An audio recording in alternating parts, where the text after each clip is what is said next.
आप सबों को जय मसीह की। भाई जय इन मसीह। दिनों में मैं और मेरे परिवार कुरिन्थियों पे चल रहे हैं। कुरिन्थियों के जो पौलुस के द्वारा, जिसमें सब नाना प्रकार की बातें दी गई हुई हैं, पाप के विषय में दिया हुआ है। कल जब हम ये इस वचन को पढ़ रहे थे तो मैं वहां पर ठहर गया जहां पर लिखा हुआ है दावने वाला। पहला कुरिन्थी 9 अध्याय और उसकी 10 आयत में यूं लिखा हुआ है, हमारे लिए ही लिखा गया है, क्योंकि उचित है कि जोतने वाला आशा से जोते और दावने वाला भागी होने की आशा से दावनी करे। ये दावनी से क्या संबंध है? एक तो दावनी हम्म। वो होती है जो बैलों के द्वारा जो अपने गेहूं को जी या जी जी। हाँ उससे हाँ हाँ। संबंधित है। ये दावनी किस चीज से संबंधित है? अच्छा। जी। और आप में से, अच्छा, जितने जय लोग जुड़े हैं, मसीह। आप अपने वीडियो को ऑन कर लें। सारे लोग ऑन कर जय लें ताकि मसीह। आप एक दूसरे को देख सकें। जी जय मसीह की। हाँ बोलिए, कौन? जय मसीह भैया। जी, मैं देखिए। संगीता जांजगीर से बोल रही हूँ भैया। प्रभु का धन्यवाद हो कि परमेश्वर पिता ने प्रभु की आ, आपको हमारे मध्य रखा, और सचमुच में ऐसी ऐसी बातें प्रभु आपके द्वारा हमारे मध्य खोल रहे हैं कि जिसको मैं तो इन अर्थों को कभी नहीं सुनी थी और नहीं समझ पा रही थी। लेकिन मैं जी। अपने जीवते पिता परमेश्वर का प्रभु यीशु में होकर धन्यवाद करती हूँ कि सचमुच में अद्भुत भेद भरी बातों को प्रभु आपके द्वारा हमारे लिए खोल रहे हैं। भैया, इसके लिए मैं परमेश्वर का लाखों लाख धन्यवाद करती हूँ, और आपको भी, आपका भी धन्यवाद करती हूँ कि प्रभु ने आपको हमारे लिए एक प्रेरित होकर ठहराया। और सचमुच में इन दिनों हम बहुत ही ज्यादा आशीषित होने पा रहे हैं। मैं प्रभु का धन्यवाद करती हूँ। और इफिसियो 4 का 23 और 24 वचन मैं पढ़ूंगी। और अपने जी। मन के आत्मिक स्वभाव में नए बनते जाओ, और नए मनुष्यत्व को पहन लो, जो परमेश्वर के अनुरूप सत्य की धार्मिकता और पवित्रता में सृजा गया है। तो हम्म। ये इसको थोड़ा सा और अच्छे से समझाइएगा कि आत्मिक स्वभाव में कैसे नए बनते जाएं, और नए हम्म। मनुष्यत्व में हम कैसे बढ़ते जाएं, सत्य की हम्म। धार्मिकता को। और एक वचन है इफिसियो 5 का 9 और 10, क्योंकि ज्योति का फल सब प्रकार की भलाई और धार्मिकता और सत्य है, और यह परखो कि प्रभु को क्या भाता है। हाँ। तो इसको भी बताइएगा कि धार्मिकता और सब प्रकार की भलाई सत्य। और भैया, एक वचन जो मेरे को बहुत परेशान कर रहा है वो भजन 73 का 27 वचन है कि जी। जो तुझ से दूर रहते हैं वे नष्ट होंगे, जो कोई तेरे विरुद्ध वे विचार करता है उसका तू विनाश करता है। तो मैं हम्म। इस बात के लिए थोड़ा सा बहुत परेशान हो गई कि परमेश्वर के विरुद्ध वे विचार किसको कहते हैं, कैसे ये है। तो प्लीज इसको थोड़ा सा समझाइएगा। ठीक ठीक, विषय देखिए बहुत सारे हैं। आ,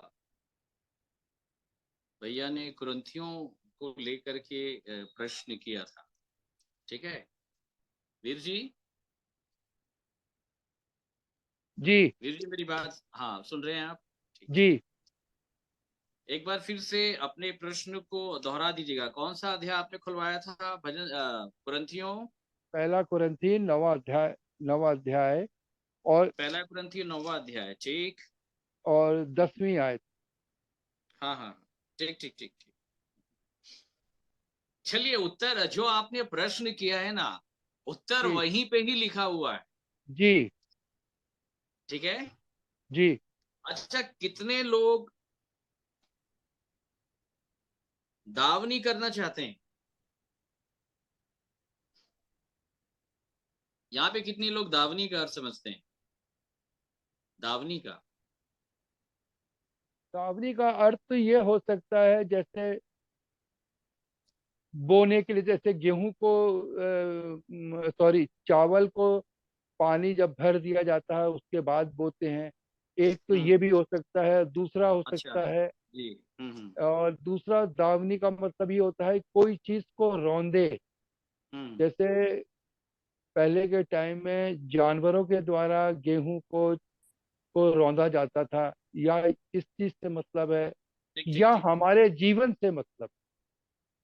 चलिए मैं आपको बता देता हूँ, ये बहुत बड़ा विषय है, ठीक है। जी और ये वचन आम विश्वासी के लिए नहीं है, पहले इसको सुन ले, समझ जाए, ठीक है। जी इसका जी हेडिंग ही आपको मैं बता देता हूँ, देखिए जितने वचन आप सुनेंगे ना, सब आपके पैर के नीचे से जमीन खिसक जाएगी, इसको याद रखिए। जी क्योंकि आपके सोचने में और परमेश्वर के सोचने में जमीन और आसमान का अंतर, तो जैसे जैसे ये अंतर प्रकट होगा, जी इसी को अद्भुत कहते हैं, ये याद रखिएगा। जी कि जिसको आप कम समझ रहे हैं, उसमें जमीन और आसमान का अंतर। अब जी। पहला कुरिन्थियों 9 के ऊपर में हेडिंग क्या लिखा हुआ है वीर जी? मेरे बाइबल में हेडिंग नहीं दी हुई है। अच्छा, कोई और है, बताएं। प्रेरित और के अधिकार और कर्तव्य। हाँ, प्रेरित के अधिकार और कर्तव्य, यहाँ पे आम विश्वासी के लिए लिखा ही नहीं गया है, याद रखिएगा। अब कुरिन्थियों के जो लोग हैं ना, वो पौलुस को प्रेरित मानने के लिए थोड़ा सा तैयार नहीं थे, और पौलुस के ऊपर वो कुछ ना कुछ शंका, कुछ ना कुछ दोष और विरोधाभास, क्योंकि कुरिन्थियों की कलीसिया में बहुत सारे सेवक लोग पैदा हो गए थे। और ये बात सही है कि जब भी कोई नया सेवक जब पैदा हो जाता है, तो वो पुराने सेवक को आंकना चालू करता है, उसको लगता है पुराना सेवक जो है वो कहीं ना कहीं कम है, ये होता है, याद रखिए, ठीक है। और इसी आधार पे चेलों ने भी अपने ज्ञान को प्रभु यीशु मसीह के ऊपर मढ़ने का प्रयास किया था, प्रभु यीशु मसीह को सिखाने का प्रयास किया गया था। तो पौलुस जो है वो अपने अधिकार और कर्तव्य के बारे में बताता है। देखिए, हाँ सिस्टर पढ़िए, 3 से पढ़िएगा। हाँ, एक मिनट रुकिएगा, चलिए 1 से पढ़ लीजिएगा जल्दी। हाँ पढ़ें। क्या मैं स्वतंत्र नहीं? हम्म क्या मैं प्रेरित नहीं? ये देखिए, क्या क्या मैंने मैं यीशु स्वतंत्र नहीं, क्या मैं प्रेरित नहीं, वो ये बोल रहा है, ठीक है। और क्या मैंने यीशु को, जो हमारा प्रभु है, नहीं देखा? नहीं देखा। और क्या तुम प्रभु में मेरे बनाए हुए नहीं? हम्म यदि मैं दूसरों के लिए प्रेरित नहीं, तो भी हम्म तुम्हारे लिए तो हूँ, क्योंकि तुम प्रभु में मेरी प्रेरिताई पर छाप हो। छाप हो, और याद रखिएगा ये छाप आप लोग, आप में से भी बहुत लोगों के ऊपर लग रही है, याद रखिएगा जो वचन आप सुन रहे हैं, ठीक है। तुम छाप हो। जब मैं बात करता हूं तो मैं क्या बोलता हूं, क्या बताता हूं, इसका असर तुम्हारे ऊपर कितना पड़ा है, तुम इस बात से इनकार नहीं कर सकते, ठीक है। और आगे, जो मुझे जांचते हैं, उनके लिए यही मेरा उत्तर है। देखिए मैंने आपको क्या बताया हमें ना सार कि पौलुस को कैसे टेस्ट किया जा रहा था। जो मुझे जांचते हैं उनके लिए यही मेरा उत्तर है। आगे, क्या हमें खाने पीने का अधिकार नहीं? हाँ, क्या हमें क्या हमें यह अधिकार नहीं कि किसी हम्म मसीही बहन के साथ विवाह करके उसे लिए फिरें, जैसा हम्म अन्य प्रेरित और प्रभु के भाई और कैफा करते हैं? करते हैं। और या केवल मुझे और बरनबास को ही अधिकार नहीं कि कमाई करना छोड़ें? हाँ सुनिएगा कौन बड़े ध्यान के साथ, ठीक है। कौन कभी मतलब अपनी पौलुस गिर के जीवन के ऊपर में रुपए पैसे को भी लेकर के उंगली उठाए जाने का प्रश्न किया जा रहा था, ध्यान के साथ समझिएगा, बहुत डेप्थ है बाइबल की शिक्षा। पौलुस ने बहुत दुख उठाया मेरे प्रियो, एक ईमानदार व्यक्ति ने बहुत दुख उठाया, ठीक है। और आगे, कौन कभी अपनी गिरह से खाकर सिपाही का काम करता है? कौन हम्म दाग की बारी लगाकर उसका फल नहीं खाता? हम्म कौन भेड़ों की रखवाली करके उनका दूध नहीं पीता? बोले ये तो कॉमन सेंस वाली बात है। जो बगीचे की रक्षा कर रहा है वो वहां का फल खाएगा, भाई क्यों नहीं खाएगा, ये तो परमेश्वर की ओर से राइट्स मिला हुआ है। तो बहुतेरे लोग जो है पौलुस के इस अधिकार का विरोध कर रहे थे, ध्यान के साथ समझिएगा, समझ रहे, नाना प्रकार की बातें पौलुस को लेकर के की जा रही थी, याद रखिए। और वो बोल रहा है ये मेरा राइट्स है, ये मेरा अधिकार है, और केवल मेरा नहीं, उस हर प्रेरित का अधिकार है जिसको परमेश्वर ने दिया है। दाकी बारी का काम दिया है, भेड़ों का काम दिया है, सिपाही का काम दिया है, समझ रहे हैं आप। अब आगे, क्या मैं ये बातें मनुष्य ही की रीति पर बोलता हूँ? हम्म क्या व्यवस्था भी यही नहीं कहती? अरे क्योंकि व्यवस्था में भी तो यही लिखा हुआ है भाई, मतलब कॉमन सेंस वाली बात है, संसार का भी नियम है ये, और व्यवस्था में भी लिखा है, मैं केवल मनुष्य की रीति पर नहीं, अरे बाइबल भी इसकी इजाजत देती है। आ रही है बात समझ में? क्या कहा गया था आदम को? यहाँ काम करना, इसकी रक्षा करना, जाके जितने फल खाने हैं सब खा ले। बस ये बोला है कि एक पेड़ के फल को मत खाना। अब जब परमेश्वर ने ये अधिकार आदम को दिया तो रोकने वाला कौन? बहुत तेरे लोग आते हैं रोकने के लिए, याद रखिएगा, जो परमेश्वर की ओर से नहीं होते हैं, या दुष्टता की रीति पे चलने वाले लोग होते हैं, या जिनको बाइबल की समझ नहीं। बताइए, पौलुस के ऊपर उंगली उठा रहे थे। आज के लिए, आपके लिए तो पौलुस सबसे बड़ा है कि नहीं बड़ा है? लेकिन उस समय के लिए पौलुस हमारा ही समान था, याद रखिएगा। ये आज के डेट में पौलुस इसलिए बड़ा क्योंकि बाइबल में उसका नाम अंकित हो गया ना, याद रखिएगा। लेकिन उस समय जब वो काम कर रहा था तो थोड़ी ना किसी को ये मालूम था कि इसका नाम बाइबल में अंकित होने वाला है, और ये सच्चे वचन का प्रचार कर रहा है, और ये जितनी पत्रियां लिख रही है ये सब न्यू टेस्टमेंट में ऐड होने वाली है, परमेश्वर का वचन बनने वाली। किसको मालूम था? बात समझ रहे मेरे प्रियो? तो बोलता है कि क्या व्यवस्था में नहीं लिखा है? आगे, क्योंकि मूसा की व्यवस्था में लिखा है, दांवते समय चलते हुए बैल का मुंह न बांधना। बैल का क्या मुंह नहीं बांधना दांवते समय चलते हुए। अब मेरे को बताइए, ये कौन है? सामान्य विश्वासी है कि कौन है? सेवक? प्रेरित है बैल। बैल हर कोई नहीं है, बात समझ गए? बैल हर कोई नहीं है। अच्छा, बैल का क्या काम है बाइबल में?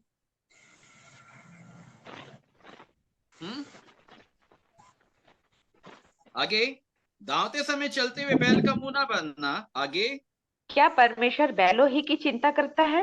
अरे क्या वो ये वाले बैलों की चिंता कर रहा है क्या, जो घूम रहे हैं रोड के ऊपर? इनकी चिंता नहीं कर रहा है, इनकी चिंता बीजेपी वाले करते हैं, ठीक है? इनकी चिंता परमेश्वर नहीं कर रहा है, याद रखिएगा। वो गाय बैल की चिंता नहीं कर रहा जो यहाँ घूम रहे हैं। कैरेक्टर समझिएगा। आगे, या विशेष करके हमारे लिए कहता है। बोला कि हाँ, बैल शब्द जो आया वो मेरे लिए आया, बोले मैं बैल हूं परमेश्वर का। क्या हूं? बैल। बैल हूं मैं परमेश्वर का, तगड़ा बैल, पावरफुल बैल। जानते बैल में बहुत ताकत होती है, इसको याद रखिएगा। समझ रहे हैं आप? उसके सिंग में बहुत पावर होता है। अच्छा, बैल के सिंग को क्या कहा गया बाइबल में? उद्धार का सिंग कहा गया। किसका सिंग कहा गया है? उद्धार का सिंग कहा गया। मतलब बहुत सारी बातें हैं, अभी मैं केवल बस आपके सामने सार रख रहा हूं, ठीक है? तो ये बैल का जो उपयोग किया जाता है, वो पौलुस ने कहा कि है ना, हमारे लिए ही लिखा गया है, क्योंकि उचित है कि जोतने वाला आशा से जोते। जोते, ठीक है, और दावने वाला भागी होने की आशा से क्या करे? दामनी करे। दावनी करे। अच्छा, जोतने वाला कौन है? परमेश्वर। परमेश्वर है। सच्ची दाखलता मैं हूं, मेरा पिता किसान है। बैल की नीड किसको है? किसान को। किसान को है, याद रखिएगा। किसान कौन है? परमेश्वर। परमेश्वर है। बैल कौन है? प्रेरित।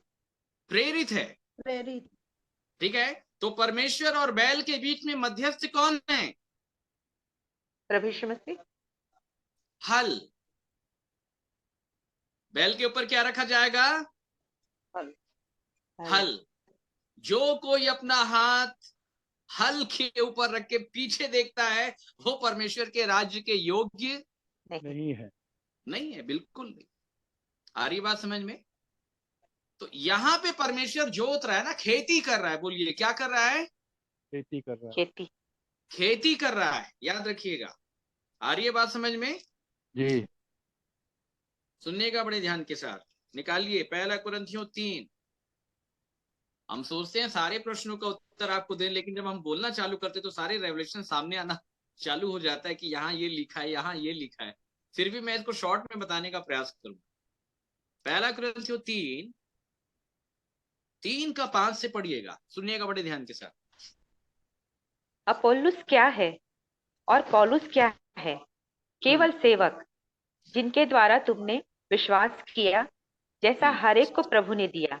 मैंने लगाया, अपुल्लोस ने सींचा, परंतु परमेश्वर ने बढ़ाया। परमेश्वर ने बढ़ाया। वो इसलिए ध्यान से सुनिएगा क्या बोल रहा है आगे। हाँ, आगे इसलिए पढ़े। ना तो लगाने वाला कुछ है और ना सींचने वाला, ना परंतु लगाने वाला परमेश्वर कुछ ही। है और ना सींचने वाला। ध्यान के साथ सुनिएगा, मैंने साफ कहा ना कि आपके जीवन में कोई मनुष्य प्रभुता करने वाला नहीं होना चाहिए। अगर आपको वचन सुना रहा हूं तो मैं केवल मनुष्य हूं, मैं कभी गुरु नहीं बन सकता, याद रखिएगा। मैं कभी गुरु नहीं बन सकता। बाइबल में साफ लिखा है कि तुम गुरु मत कहलाना, तुम रब्बी मत कहलाना, याद रखिएगा। गुरु प्रभु परमेश्वर होने का एकमात्र इकलौता अधिकार बस केवल परमेश्वर का है। और जब पौलुस ये देख रहा था कि कुरिन्थियों के लोग जो है वो प्रभु यीशु मसीह को महत्व देना छोड़ करके हमको महत्व देना चालू कर दिए भाई। वो कहता है खलोए के घराने के लोगों ने, ध्यान के साथ सुनिएगा, और आज यही चल रहा है, सब जगह चल रहा है, पूरे छत्तीसगढ़ में चल रहा है, पूरे छत्तीसगढ़ के शहर में चल रहा है, गांव में चल रहा है, पूरे भारत देश में वरन पूरे विश्व में चल रहा है। क्या चल रहा था मालूम है आप लोगों को?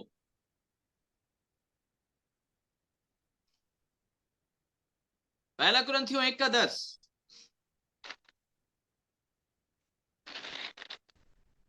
हे भाइयों, मैं तुमसे हमारे प्रभु यीशु मसीह के नाम से विनती करता हूँ कि तुम सब एक ही बात कहो और तुम में फूट न हो, परंतु एक ही मन और एक ही मत होकर मिले रहो। मिले क्योंकि रहो, हे मेरे एक भाई बात, एक मन, फूट बिल्कुल नहीं, मिले रहो। आगे।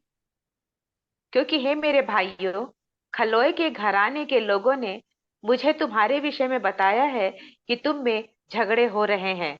क्या हो रहे हैं? इधर झगड़े। देखिएगा सब। पौलुस ये बता रहा है, खलोए के घराने के लोगों ने बताया कुरिन्थियों की कलीसिया के हालात क्या। बोले भैया बड़ा झगड़ा चल रहा है यहाँ पे। अच्छा, क्या झगड़ा चल रहा था? हाँ, क्या झगड़ा चल रहा था? आप लोग के यहाँ तो झगड़ा ही चल रहा है कहीं?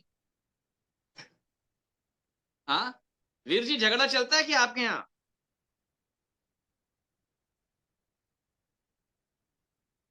नहीं चल रहा है आपके यहाँ झगड़ा? परिवार में 19-20 तो होती रहती तू मैं, पर तो अच्छा, ये कलीसिया में होते नहीं। रहता है। झगड़ा चल रहा है बड़ा, सुनिएगा ध्यान से।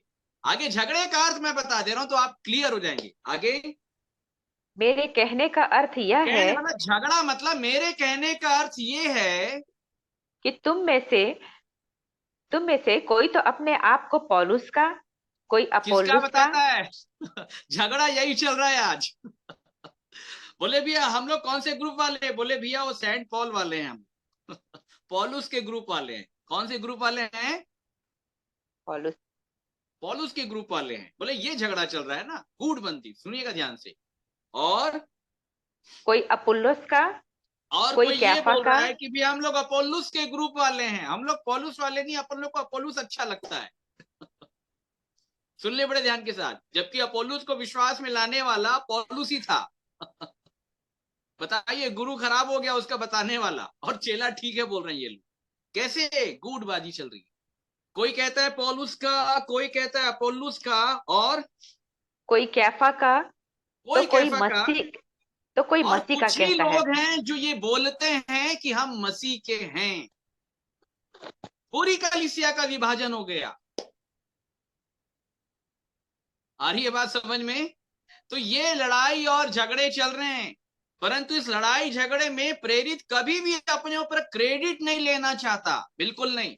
पौलुस ने कभी ये नहीं कहा कि जितने लोग मेरी साइड वाले हैं वो मेरे पास आ जाएं, बिल्कुल नहीं। ना पौलुस ने कहा, ना कैफा ने कहा, लोग ऐसा कह रहे थे। इन लोगों ने डांट लगाई, अरे हम कौन हैं? मैंने लगाया, पौलुस ने सींचा, परंतु बढ़ाने वाला परमेश्वर है। खबरदार हमारा नाम नहीं लेना, बिल्कुल नहीं लेना। तुम हमारे नहीं हो। हमने तुम्हारे लिए बलिदान नहीं दिया है। मैं मसीह नहीं हूं। मैं परमेश्वर का बेटा नहीं, प्रभु यीशु मसीह परमेश्वर का बेटा जो बलिदान किया गया, मेरा नाम कभी नहीं लेना। प्रेरित कभी भी क्रेडिट लेने का प्रयास नहीं करता, याद रखिएगा। और प्रेरित कभी भी भेड़ के ऊपर अधिकार जताने का प्रयास भी कभी नहीं करेगा। प्रेरित सबको एक साथ रखता है, याद रखिएगा। और जहां प्रेरित है वहां कलीसिया में गुटबंदी कभी नहीं होगी, याद रखिएगा। अंततः पौलुस ने कुरिन्थियों की कलीसिया को एक कर लिया था क्योंकि सच्चा प्रेरित था वहां पे। और सच्चा प्रेरित दुष्ट की युक्तियों को, जलते हुए तीरों को बुझाना जानता है, क्योंकि उसके पास बाण होता है, तीर होता है, मालूम है आपके, उसके पास तीर होता है। बात आ रही समझ में?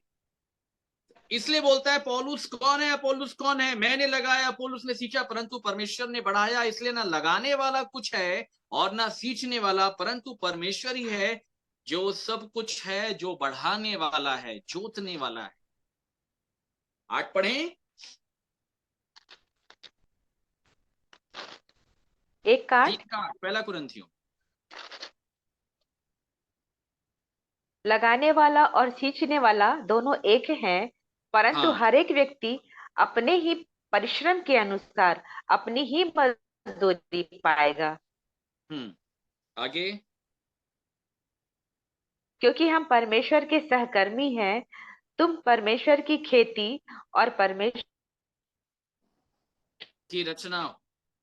हम परमेश्वर के सहकर्मी हैं और तुम कौन हो? पर...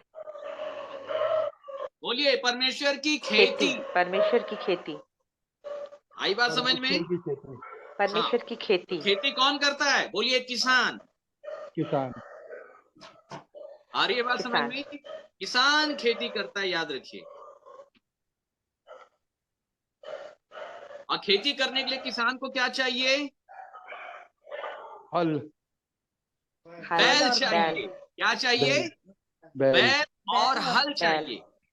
बैल और हल चाहिए। ठीक है। जी। हल किस चीज को दिखाता है?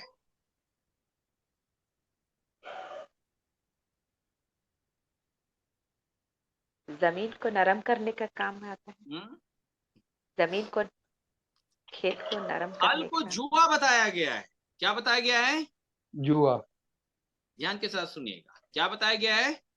जुआ। जुआ। जुआ, याद रखिएगा। ठीक है, हल का जो पूरा स्ट्रक्चर है वो जुए से मिलकर के बना हुआ है, याद रखिएगा। हाँ, जुए से मिलकर के बना है। किससे मिलकर के बना है? जुए जुए से। से। जुए से। हालांकि जुए का अर्थ थोड़ा अलग जाएगा, हल का थोड़ा अर्थ अलग जाएगा, परंतु मैं आपको सारांश में समझा रहा हूं, बाद में इसको मैं क्लियर भी करूंगा। ठीक है। जुआ क्या है? जो प्रभु यीशु मसीह ने कहा, मेरा जुआ, मेरा बोझ अपने ऊपर ले लो।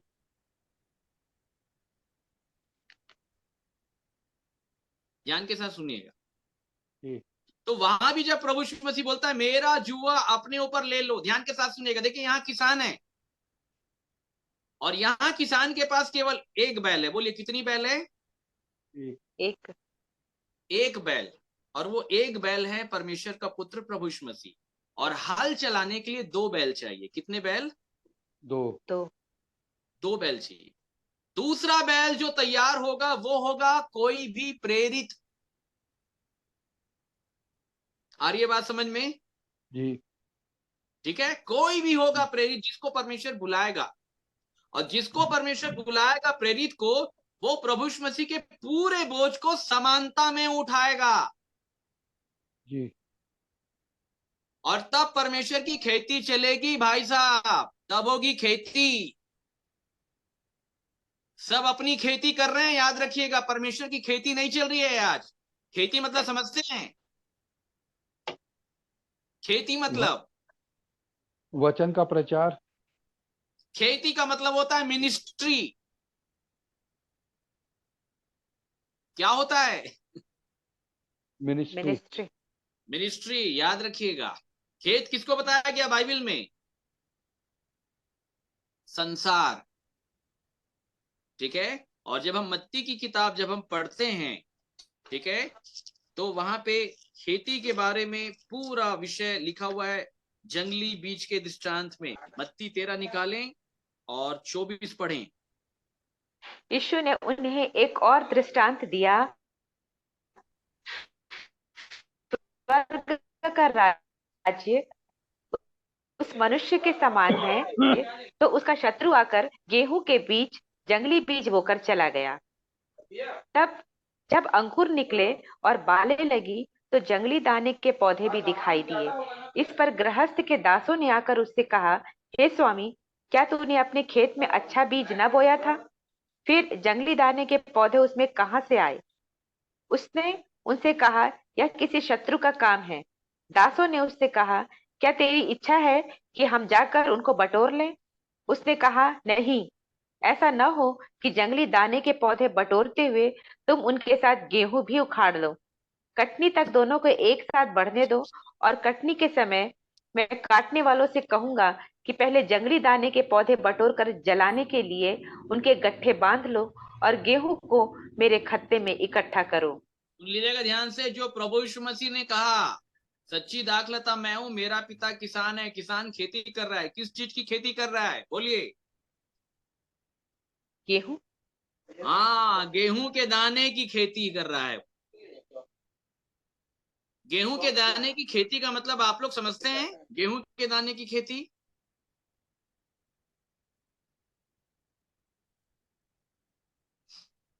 बताइए।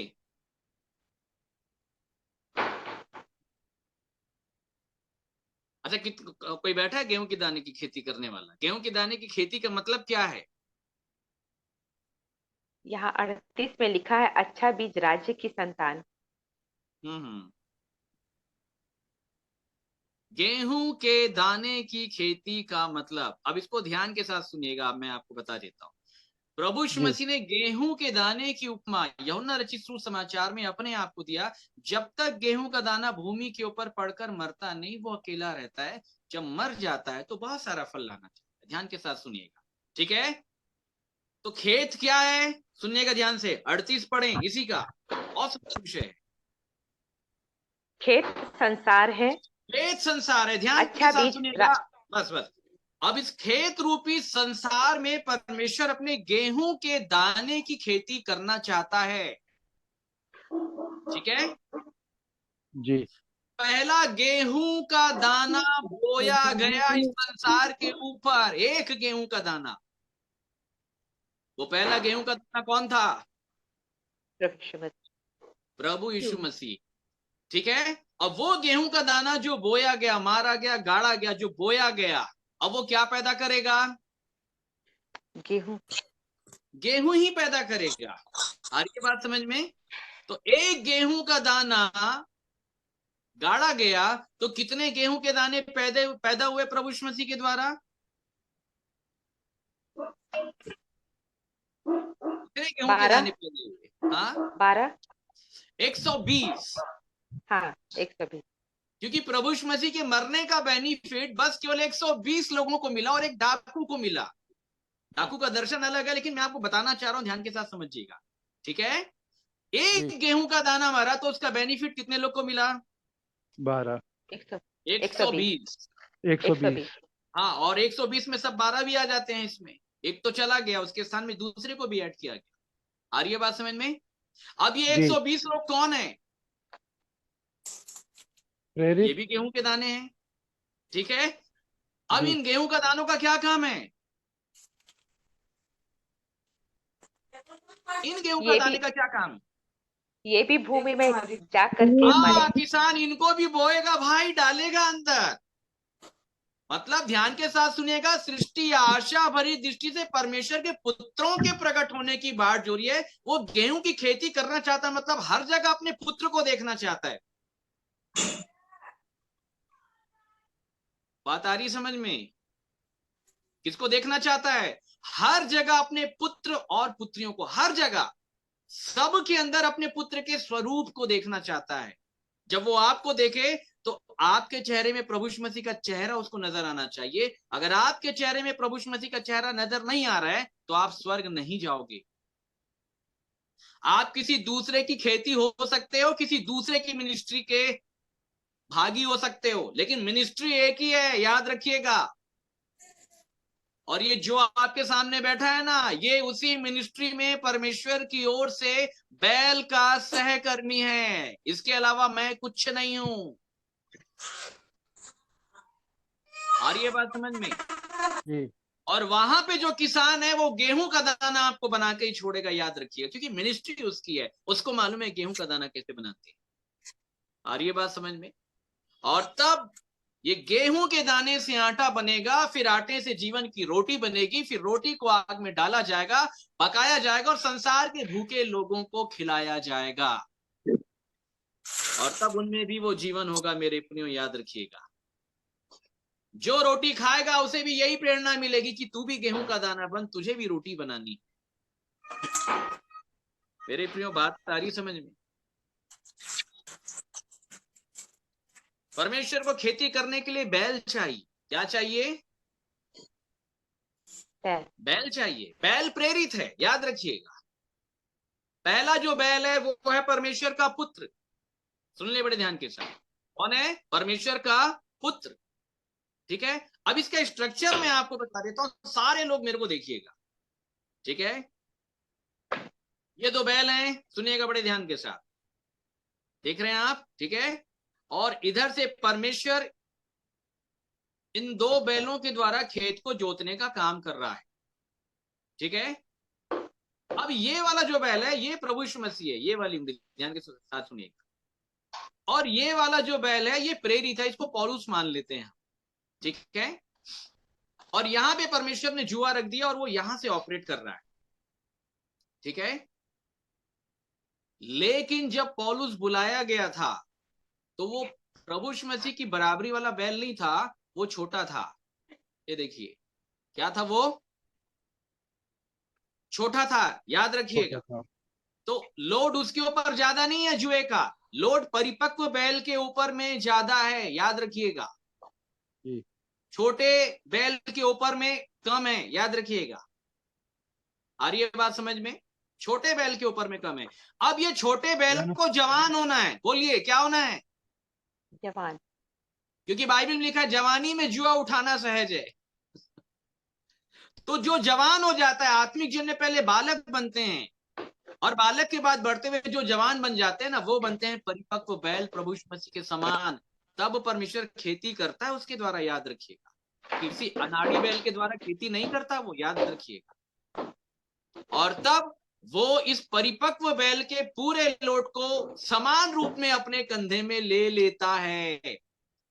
इसलिए पौलुस बोलता है, मैं मसीह की चाल चलता हूं, मैं मसीह के दुख को उठाता हूं, मसीह के क्लेशों की घटी को, बोझ को मैं अपनी बॉडी पे लेके घूमता हूं, बोझ उठाता हूं। इसे प्रेरित कहते हैं मेरे प्रियो, बताइए। और आज का प्रेरित बस केवल हम लोग के लिए चिन्ह और चमत्कार वाला हो गया। ये सारी बातें कहीं नहीं है, गेहूं का नामो निशान नहीं है, परमेश्वर के पुत्र के प्रगटीकरण होने का कोई प्रचार नहीं है, कुछ नहीं है। और शैतान सब लोगों को धोखा दे रहा है मेरे प्रियो, अपनी ओर से प्रेरित बना करके, किसी को भी प्रेरित बना करके भेज देता है। और जो लोग परमेश्वर का ज्ञान नहीं रखते हैं वो उनको भटकाता चला जाता है। तो वीर जी आप समझ रहे हैं, मेरी बात सुन पा रहे हैं? चलते हुए दावनी करना ये बैल का काम है। किसका काम है? बैल का काम। दावनी मतलब वो मुंह चलाएगा। दावनी का मतलब क्या होगा? मुंह चलाएगा। याद रखिएगा, वो मुंह चलाएगा, उसके मुंह को बांधना नहीं। मतलब बोलने का पूरा अधिकार प्रेरित का है, कलीसिया उसमें इंटरफेयर ना करे, परमेश्वर ने कहा है। जी। प्रेरित को तुम नहीं बताना उसके क्या अधिकार हैं, क्योंकि उसके अधिकार स्वर्ग से दिए गए हैं। तुम प्रेरित के नीचे हो, तुम कैसे बोलोगे? तुम कैसे अधिकार के ऊपर उंगली उठाओगे? एक लेबर क्लास का आदमी जीएम लेवल के आदमी को कैसे उंगली उठाएगा उसके पोस्ट के ऊपर में? नहीं उठा सकता। बात आ रही समझ में? इसलिए पौलुस ने बताया सब अधिकार है मेरे पास। अच्छा, जब पौलुस के ऊपर उंगली उठाया गया ना, तब उसने तंबू बनाने का काम चालू किया। क्या चालू किया? तंबू बनाने का। क्योंकि पौलुस की मजदूरी को रख लिया गया। तो वो बहुत सार में कहता है, थिस्सलुनीकियों की पत्री को आप पढ़िएगा तो उसकी नम्रता दीनता वहां प्रकट है। बोलता है इन्हीं हाथों से मैंने काम किया, क्योंकि तुम दोष लगाते।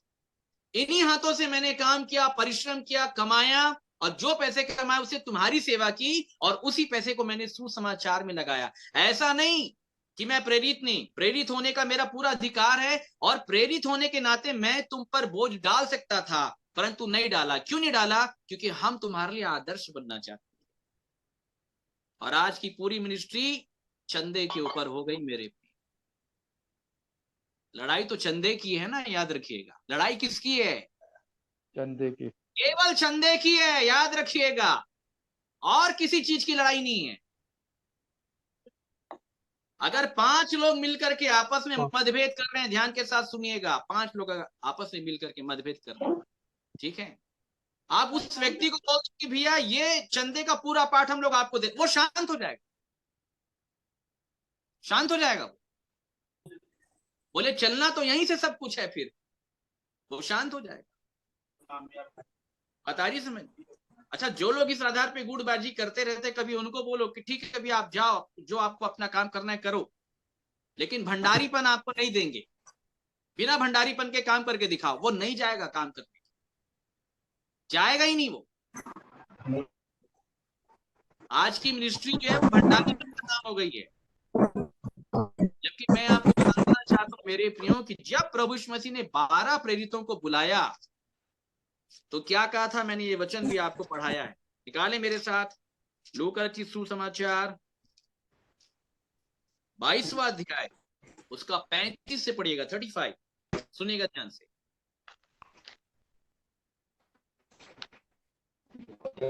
फिर उसने उनसे कहा, जब मैंने तुम्हें बटुए और झोली और जूते बिना भेजा था, तो क्या तुमको किसी वस्तु की घटी हुई थी? देखिए, उन्होंने पहला कहा, ट्रायल कैसे हुआ? बटवा नहीं दिया परमेश्वर ने, झोली भी नहीं दिया, और जूता भी नहीं दिया।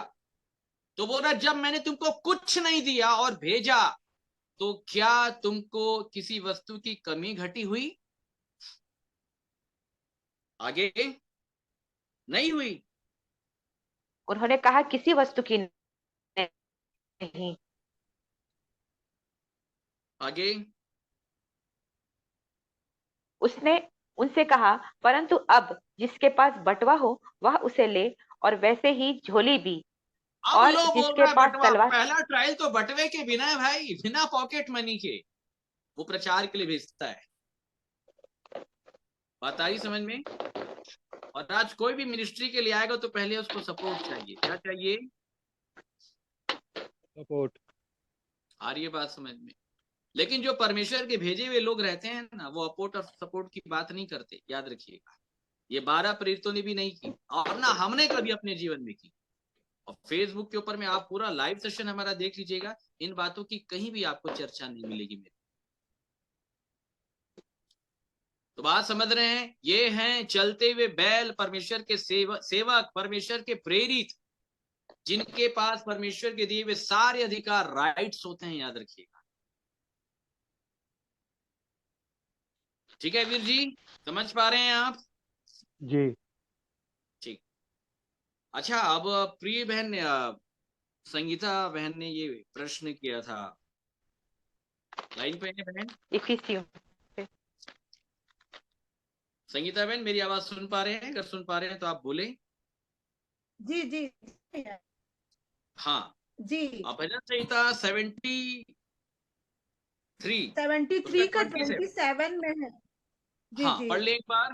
तेरे विरुद्ध व्यभिचार, और इफिसियो 4 का 23-24 और 5 का 9-10। ठीक ठीक। देखिए, ये मैं और आपको ये बता सबसे देता हूँ, जो भजन संहिता 73 के 27 में लिखा है, जो तुझसे दूर रहते हैं वे क्या होंगे? नष्ट होंगे। ठीक है। जी। और जो दूर है वो तेरे विरुद्ध व्यभिचार करता है, और तू उसका भी नाश करता है। ठीक है। अच्छा, कितने लोग दूर रहने की परिभाषा जानते हैं आप में से? बोलें।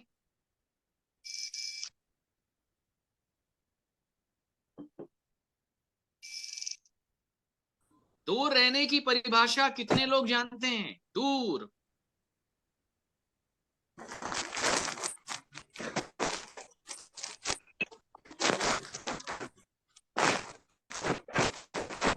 बारी बारी से। उड़ाऊ पुत्र जैसे पिता की संपत्ति को लेके दूर देश चला गया। देखिए, दूर देश चला गया, ठीक है। और दूर रहने की परिभाषा क्या है? दूर रहने की परिभाषा,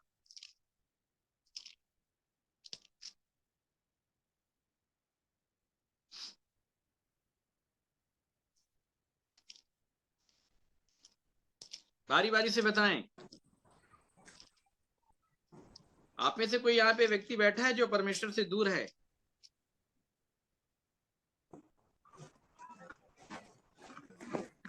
दूर और पास की परिभाषा आप लोग बताएं। उड़ाव व्यक्ति तो दूर चला गया लिखा है, बट दूर की परिभाषा क्या है? दूर और पास की परिभाषा क्या है? मेरे प्रियो, जितने लोग आप सुन रहे हैं, प्लीज आप अपने वीडियो मोड को ऑन कर लें।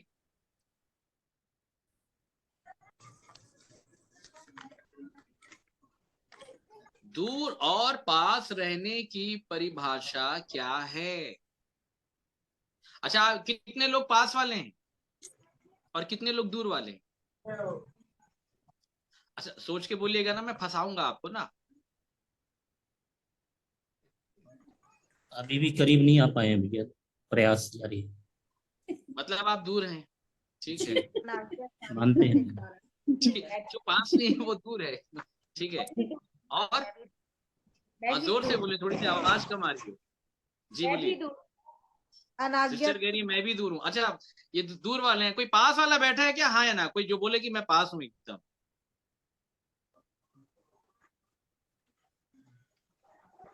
पास वाला एक भी नहीं? पास वाले कोई? चलिए मेरे प्रियो, दूर और पास होने की जो परिभाषा है, इसको बड़े ध्यान के साथ आप लोग सुने, ठीक है। मेरे साथ निकालें इफिसियों की पत्री। जो बहन ने आप इफिसियों का भी जो प्रश्न किया है, वो लमसम उत्तर आपको यहां से मिल जाएगा। इफिसियों 2:17, बड़े ध्यान के साथ सुनिएगा। उसने आकर तुम्हें जो दूर थे और उन्हें जो निकट थे, दोनों को मेल मिलाप का सुसमाचार सुनाया। अब बताइए, ये दो लोग हैं, एक हैं जो दूर थे और एक हैं जो निकट थे। तो दूर वाले कौन है बताओ, और पास वाले कौन है? अच्छा, दोनों को मेल मिलाप के सुसमाचार की आवश्यकता है ना। निकट वाला भी कुछ कर नहीं लिया है, उसको भी मेल मिलाप करना है।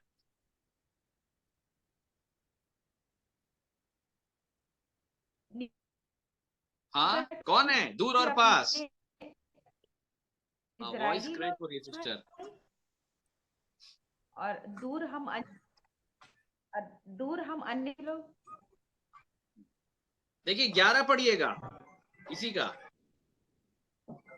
कारण स्मरण करो कि तुम जो शारीरिक रीति से अन्य जाति हो और इफिसियों जो के जो लोग थे, ध्यान के साथ सुनिएगा, वो अन्य जाति। अन्य जाति मतलब दूर रहने वाले लोग, ठीक है। क्या रहने वाले लोग? दूर रहने वाले लोग। अच्छा, पास रहने वाले लोग कौन है? अब बताइए। ये म्यूट कर दीजिएगा भाई, ये जो भी डिस्टरबेंस होगा, कमलेश भाई म्यूट कर दीजिएगा आप, ठीक है। अच्छा, पास रहने वाले लोग कौन है?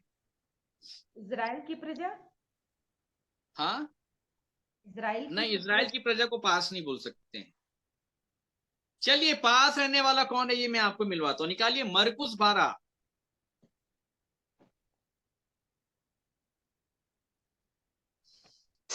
का 28 से पढ़िएगा, बड़े ध्यान के साथ सुनिएगा। शास्त्रियों में से एक ने आकर उन्हें विवाद करते सुना, और यह जानकर कि उसने उन्हें अच्छी रीति से उत्तर दिया, उससे पूछा, सबसे मुख्य आज्ञा कौन सी है? यीशु ने उसे उत्तर दिया, सब आज्ञाओं में से यह मुख्य है, हे इज़राइल सुन, प्रभु हमारा परमेश्वर एक ही प्रभु है, और तू प्रभु अपने परमेश्वर से अपने सारे मन से, अपने सारे प्राण से, अपनी सारी बुद्धि से और अपनी सारी शक्ति से प्रेम रखना। और दूसरी यह है, तू अपने पड़ोसी से अपने समान प्रेम रखना। इससे बड़ी और कोई आज्ञा नहीं। शास्त्री ने उससे कहा, हे गुरु, बहुत ठीक, तूने सच कहा है कि वह एक ही है और उसे छोड़ और कोई नहीं, और उससे सारे मन और सारी बुद्धि, सारे प्राण और सारी शक्ति के साथ प्रेम रखना, और पड़ोसी से अपने समान प्रेम रखना सारे बलियों और बलिदानों से बढ़कर है। जब यीशु ने देखा कि उसने समझ से उत्तर दिया, तो उससे कहा, तू परमेश्वर के राज्य से दूर नहीं। आप बताइए, पास कौन है?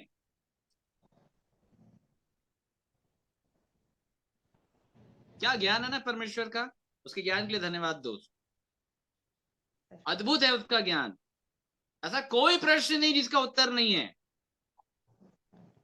मेरे को बाइबल याद नहीं है, मुझे बाइबल याद नहीं है, लेकिन मैं यहां परमेश्वर के भरोसे में बैठा हूं आपके सामने, और इसलिए मैं आपसे पूछता हूं, आपको जो पूछना है आप पूछिए, और उत्तर भी मैं वही दूंगा जितनी आपको आवश्यकता है, उससे बढ़कर नहीं दूंगा। हर प्रश्न का उत्तर है मेरे प्रियो बाइबल में। जब यीशु ने देखा कि उसने समझ से उत्तर दिया, तो उससे कहा कि तू परमेश्वर के राज से दूर नहीं, मतलब पास है वो। तो पास वाले कौन है? जिनके पास समझ है, जो बेसिक चीजों को बहुत अच्छे से समझते हैं और एकदम सही बात करते हैं, जिन्होंने व्यवस्था के सार को पकड़ लिया है। सार को व्यवस्थापक ने पूछा, वो प्रभु यीशु मसीह का टेस्ट लेने के लिए गए थे कि अरे ये मूल विषय बताता है कि नहीं बताता, कि फर्जी प्रचारक तो नहीं है, ये भरमाने वाला तो नहीं है। इसलिए उसका टेस्ट लिया गया कि हमको पता व्यवस्था में मुख्य और बड़ी आज्ञा कौन सी। तब उसने बताया, पड़ोसी से प्रेम, शत्रु है ना, पड़ोसी से प्रेम, परमेश्वर से प्रेम। ये दो बातें भविष्यवक्ताओं की शिक्षाओं का आधार है। और तब उसके बाद व्यवस्थापक ने कहा, ठीक है, शास्त्री ने कहा कि गुरु तूने बहुत ठीक कहा, सच कहा, उसे छोड़ा और कुछ नहीं है, उसे सारे मन, सारी बुद्धि, शक्ति, प्राण के साथ प्रेम रखना, पड़ोसी से प्रेम रखना सारे होम बलियों और बलिदानों से बढ़कर है। और जब यीशु ने देखा कि उसने समझ से उत्तर दिया कि अरे ठीक, व्यवस्था के सार को पकड़ा है, तब उससे कहा कि तू परमेश्वर के राज से दूर नहीं है। तो दूर नहीं है तो कहां है? पास पास है मेरे प्रियो, याद रखिएगा। अच्छा, जब प्रभु यीशु मसीह ने ये उत्तर दिया उसको, शास्त्री को, तो शास्त्री को कैसा लगा था ये उत्तर? जब प्रभु यीशु मसीह ने कहा कि तू परमेश्वर के राज से दूर नहीं है, कैसा लगा था उसको ये उत्तर? बताएं। बहुत सुकून मिला होगा भैया। अरे सुकून कुछ नहीं मिला, उसकी रातों की नींद उड़ गई। भाई साहब रात भर सो नहीं पाए, दिमाग खराब हो गया था। मालूम है प्रभु यीशु मसीह का उत्तर सुनने के बाद उसका क्या बोला था मालूम है? फिर उसके बाद चलिए लूका 10 में चलें। आधा इधर लिखा है, आधा उधर लिखा है, कहानी का विवरण समझिएगा। लूका 10,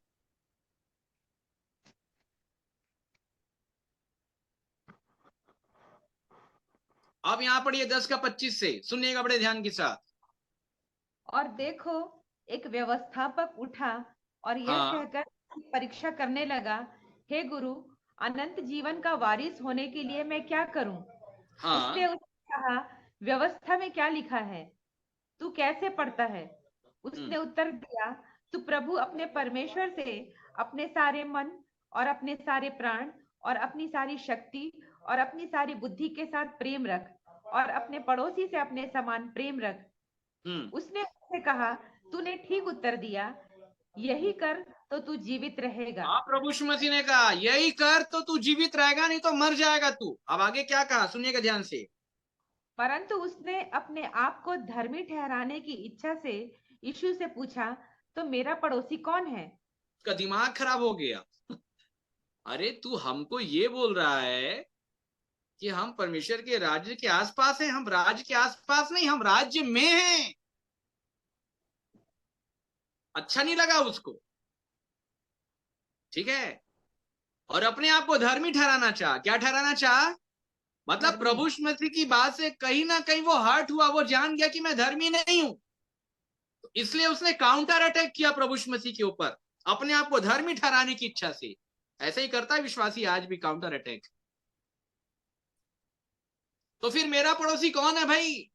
क्योंकि जब प्रभु यीशु मसीह ने कहा तू यही कर तो तू जीवित रहेगा, यही कर, मतलब वो अभी कर नहीं रहा है। कौन है आप लोग का पड़ोसी? कौन है पड़ोसी?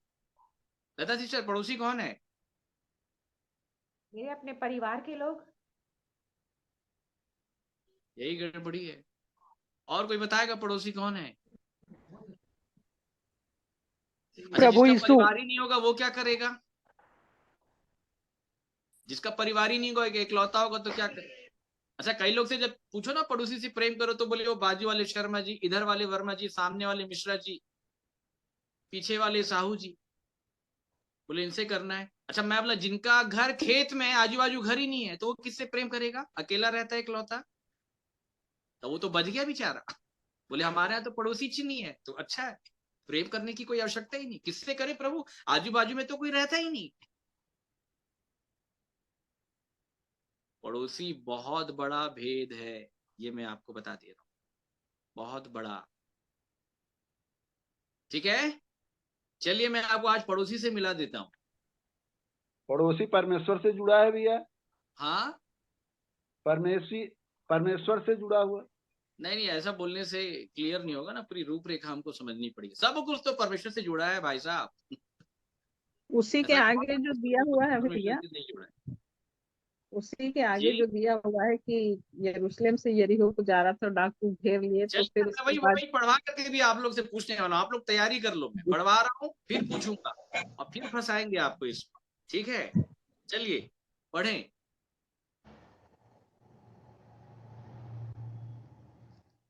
तीस से पढ़ें। ठीक है, सॉलिड आंसर सुनिएगा प्रभु यीशु मसीह का। 30 से पढ़ें। यीशु ने उत्तर दिया, एक हम्म मनुष्य यरूशलेम से यरीहो को जा रहा था कि डाकुओं ने घेर कर उसके कपड़े उतार लिए और मार पीट कर उसे अधमरा छोड़कर चले गए। और ऐसा हुआ कि उसी मार्ग से एक याजक जा रहा था, परंतु उसे देख के कतराकर चला गया। इसी रीति से एक लेवी उस जगह पर आया, वह भी उसे देख के कतराकर चला गया। परंतु एक सामरी यात्री वहां आ निकला और उसे देखकर तरस खाया। उसने उसके पास आकर उसके घावों पर तेल और दाखरस डालकर पट्टियां बांधी और अपनी सवारी पर चढ़ाकर सराय में ले गया और उसकी सेवा टहल की। दूसरे दिन उसने 2 दिनार निकालकर सराय के मालिक को दिए और कहा, इसकी सेवा टहल करना, और जो कुछ तेरा और लगेगा वह मैं लौटने पर तुझे भर दूंगा। आगे अब सुनिएगा तेरी ध्यान के साथ। अब तेरी समझ अब में। जो डाकुओं से घिर गया था, इन तीनों में से उसका पड़ोसी कौन ठहरा? आगे। उसने कहा, वही जिसने उस पर दया की। यीशु ने उससे कहा, जा, तू भी ऐसा ही कर। आप बताइए पड़ोसी कौन है? ऑडियो ऑन कर लीजिएगा। पड़ोसी कौन है? हाँ, सामरी यात्री। नहीं समझे। पड़ोसी कौन है भाई? प्रभु यीशु मसीह ने उस व्यक्ति से कहा, व्यवस्थापक से, ठीक है, जा तू भी ऐसा ही कर। ऐसा कर मतलब क्या कर? दया कर। सुनिएगा ध्यान से, तू भी ऐसा ही कर, तू जा दया कर। ठीक है, तो दया करने के लिए किसको कहा? व्यवस्थापक को कहा। ठीक है, तो व्यवस्थापक का पड़ोसी कौन है?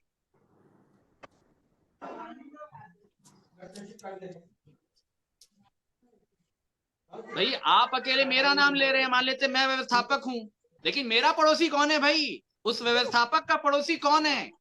सामरी। नहीं, सामरी तो प्रभु यीशु मसीह है।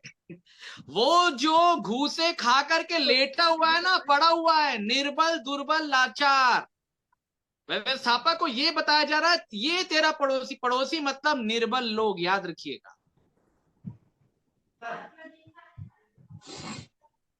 बहुत बड़ा विषय है, ठीक है। पड़ोसी का मतलब होता है निर्बल दुर्बल लोग, इन पर दया करना है। बोलिए क्या करना है? दया करना है। इन पर दया करना है। अच्छा, दया किन पर होती है आप लोग बता सकते हैं? अपने वीडियो को सारे लोग ऑन रखिएगा। दया किन पर होती है आप लोग बता सकते हैं कि दया का प्रोसेस क्या है बाइबल में? हम बड़ी आसानी से प्रार्थना में दया शब्द का उपयोग कर देते हैं, बड़ी आसानी से अपने लिए कर लेते हैं, बड़ी आसानी से दूसरों के लिए कर लेते हैं। जो निर्बल है, हाँ, निर्बल, निर्बल, लाचार। आचार दिखने मेरे वाला। साथ एक वचन निकालिएगा, रोमियो की पत्री, ध्यान के साथ सुनिएगा। अच्छा, ये परमेश्वर की अनादि योजना जिसको लोग नहीं जान पा रहे, नहीं समझ पा रहे। 11 का 30 पढ़िएगा। क्योंकि जैसे तुमने पहले परमेश्वर की आज्ञा न मानी, परंतु अभी उनके आज्ञा न मानने से तुम पर दया हुई। तुम पर दया हुई, उनकी आज्ञा नहीं मानने से तुम पर दया हुई बोल रहा है। आगे, वैसे ही उन्होंने भी आज्ञा न मानी कि तुम पर जो दया होती है, इससे उन पर भी दया हो। इससे उन पर भी हो। बहुत सुंदर कॉन्सेप्ट है ये। और आगे, क्योंकि परमेश्वर ने सबको आज्ञा उल्लंघन का बंदी बनाकर रखा, ताकि वह सब पर दया करे। बताओ दया किसके ऊपर करेगा? बोलिए, एग्जैक्ट शब्द अपने ऊपर लगाने पड़ेंगे हमको। बोलिए, दया किसके ऊपर करेगा? तो उसकी आज्ञा उल्लंघन नहीं करेगा।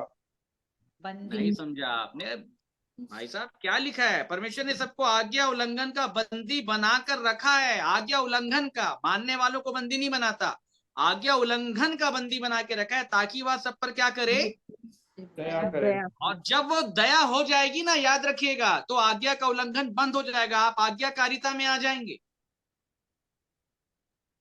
जी बात आ रही समझ में? अच्छा, जी। अब जिसको पड़ोसी बता रहा है वो बंदी है आज्ञा उल्लंघन का। क्या है? आज्ञा उल्लंघन का और बंदी अब है। उसके ऊपर जो दया करेगा ना, वो आज्ञा उल्लंघन का बंदी नहीं है, छुड़ाया हुआ स्ट्रांग है, याद रखिएगा। समझ रहे जी हैं? जी मैं स्ट्रांग हूं, मेरे ऊपर दया हो गई है, मैं भी आज्ञा उल्लंघन का बंदी था, मेरे ऊपर दया हो गई है। ध्यान के साथ सुनिएगा। अब मेरे आज्ञा मानने के कारण मेरा जो पड़ोसी आज्ञा उल्लंघन का बंदी है, उसके ऊपर भी दया हो जाएगी। मुझे उसके ऊपर दया करनी है, ये कॉन्सेप्ट है। बाइबल में क्या लिखा है? एक मनुष्य की आज्ञा मानने से बहुत तेरे लोग धर्मी ठहरेंगे।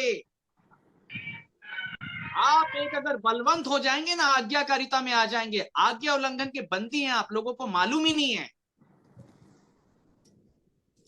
इसलिए प्रभु यीशु मसीह ने कहा, मैं बंदियों को छुटकारे का संदेश देने के लिए आया। लेकिन मालूम किसको है कि हम बंदी हैं?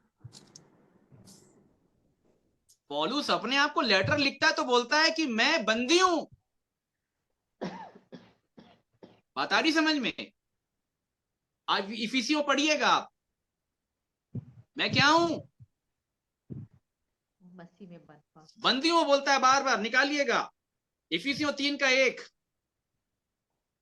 इसी कारण मैं पौलुस, जो तुम अन्य जातियों के लिए मसीह यीशु का बंदी हूँ। आ गई बात समझ में? बंदी हूं बोलता है वो। 4 का 1 पढ़िएगा। इसलिए मैं जो प्रभु में बंदी हूँ, तुमसे विनती करता हूँ। वो बार बार बंदी हूं क्यों बोलता है भाई? बंदी क्या मायने इसकी? प्रेरित की दशा है। आज किसने ये गवाही दी है कि मैं बंदी हूं? कौन ये गवाही देता है, बताता है? बताइए मेरे को आप। पौलुस बोलता है मैं बंदी हूं। बात समझ रहे हैं मेरे प्रियो आप? मैं बंदी हूं, बंदी हूं, वो बार बार कहता है, बोलता है इजराइल की आशा के लिए मैं जंजीर से जकड़ा हुआ राजदूत हूं। बोलता है मैं जकड़ा हुआ हूं, मैं बंदी बनाया गया हूं। अरे प्रभु यीशु मसीह भी तो गत्समनी के बाग में बंदी बनाया गया। आ रही है बात समझ में? बंदी बनाया गया था, और जब वो जी बंदी बनाया गया था ना, ध्यान के साथ सुनिए, गतसमनी के बाग में वो जो प्रार्थना कर रहा था, वो यही प्रार्थना कर रहा था कि पिताजी मुझसे नहीं हो सकता, आपसे हो सकता है। उस समय उसकी बॉडी के ऊपर में सारे मानव जाति के पाप, अपराध, सारी लालसाएं, अभिलाषाएं थी, और ये सारी चीजें प्रभु यीशु मसीह को, आज्ञा को मानने से बहुत रोक रही थी। वो बड़ा दुखी था। वो कहता है कि मेरा जी उदास है, मेरा मन बहुत व्याकुल है। उसके शब्द सुनिएगा आप। पौलुस बार बार इन बातों को कहता है कि मैं मसीह के साथ मृत्यु के दुख में सहभागी होने के मर्म को जान रहा हूं, समझ रहा हूं। जैसे वो बंदी था, मैं भी बंदी। अरे प्रभु यीशु मसीह को प्रेरित बताया गया, जैसी उसकी दशा थी, एज इट इज, जो भी उसके पीछे प्रेरित होने के लिए आएगा, उसकी भी दशा ऐसी ही रहेगी, बंदी। बात समझ रहे मेरे प्रियो? इसलिए प्रभु यीशु मसीह ने कहा, मैं बंदियों को छुटकारे का संदेश देने आया हूं। बंदी मतलब समझते हैं आप? आज जिलाए जाने की बात को लोगों ने बड़ा साधारण कर दिया ना। स्वतंत्रता की बात को लोगों ने बड़ा साधारण कर दिया मेरे प्रियो। ऐसे नहीं है, वो बहुत बड़े ज्ञान का भेद है। आइए मैं आपको बताता हूं कि बंदियों को बाइबल क्या बोलती है, उनकी दशा एक्चुअली क्या होती है। सुनिएगा ध्यान से, मेरे साथ एक वचन निकालिएगा। जकरिया 9वां अध्याय। पौलुस जब अपने आप को बंदी बताता है, तो वो कहां पे है? ध्यान के साथ सुनिएगा। आज बताते बताते बहुत सारी बातें हमको परमेश्वर ने बताई मेरे प्रिय। जकरिया 9:11।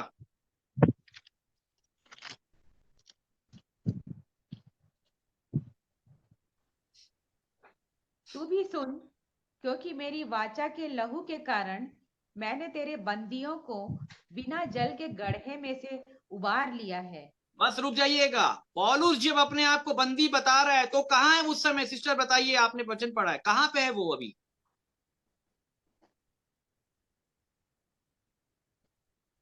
रोम में। नहीं, दशा क्या है उसकी? यहाँ पे जो वचन अभी आपने पढ़ा है, गड्ढे में। हाँ, गड्ढे मतलब प्रभु यीशु मसीह के गाड़े जाने की समानता में है वो। बोलिए, किसकी समानता में है? प्रभु यीशु मसीह के गाड़े जाने की समानता। गाड़े जाने की समानता में है। ध्यान के साथ सुन ले मेरे प्रियो। गाड़े जाने की। एक बार वापस रिपीट कर दीजिए, जकरिया जकरिया 9:11 हमने पढ़ा है, ठीक जी है? जी। बंदी मतलब गाड़े जाने की समानता। पौलुस गाड़े जाने की पूर्ण समानता में है, वहां पे पूर्ण समानता, ठीक है? और जब गाड़े जाने की पूर्ण समानता में है, तो वो क्या कर रहा है जो बाइबल में लिखा है, इसको ध्यान के साथ सुनिएगा। इफिसियों 3:14 पढ़िएगा।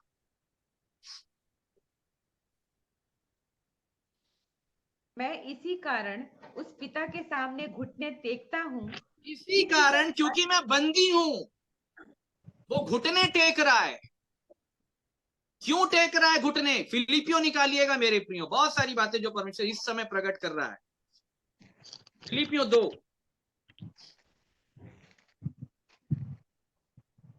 2:10 से पढ़ें। कि जो स्वर्ग में और पृथ्वी पर और पृथ्वी के नीचे है, वे सब नीचे यीशु हैं, गाड़े जाने की समानता में, वे यीशु के नाम पर क्या टेकें? घुटने टेके। यहां से प्रेयरफुल लाइफ चालू होती है जब एक व्यक्ति निचली सतह पे गाड़े जाने की समानता में आता है। इसलिए पौल बोलता है, मैं घुटने टेकता हूं। आ रही है बात समझ में? जी। कहाँ है? कब्र के अंदर है। बोलिए, किसके अंदर है? कब्र के अंदर। कब्र के अंदर। महान रहस्य है परमेश्वर का। महान रहस्य है परमेश्वर की बातों का, जिलाए जाने के भेद का। पौलुस कहता है, मैं कब्र के अंदर हूं, मैं बंदी हूं। और इसलिए इफिसियों 4 में आगे वो क्या कहता है, ध्यान के साथ सुनिएगा। 4:8।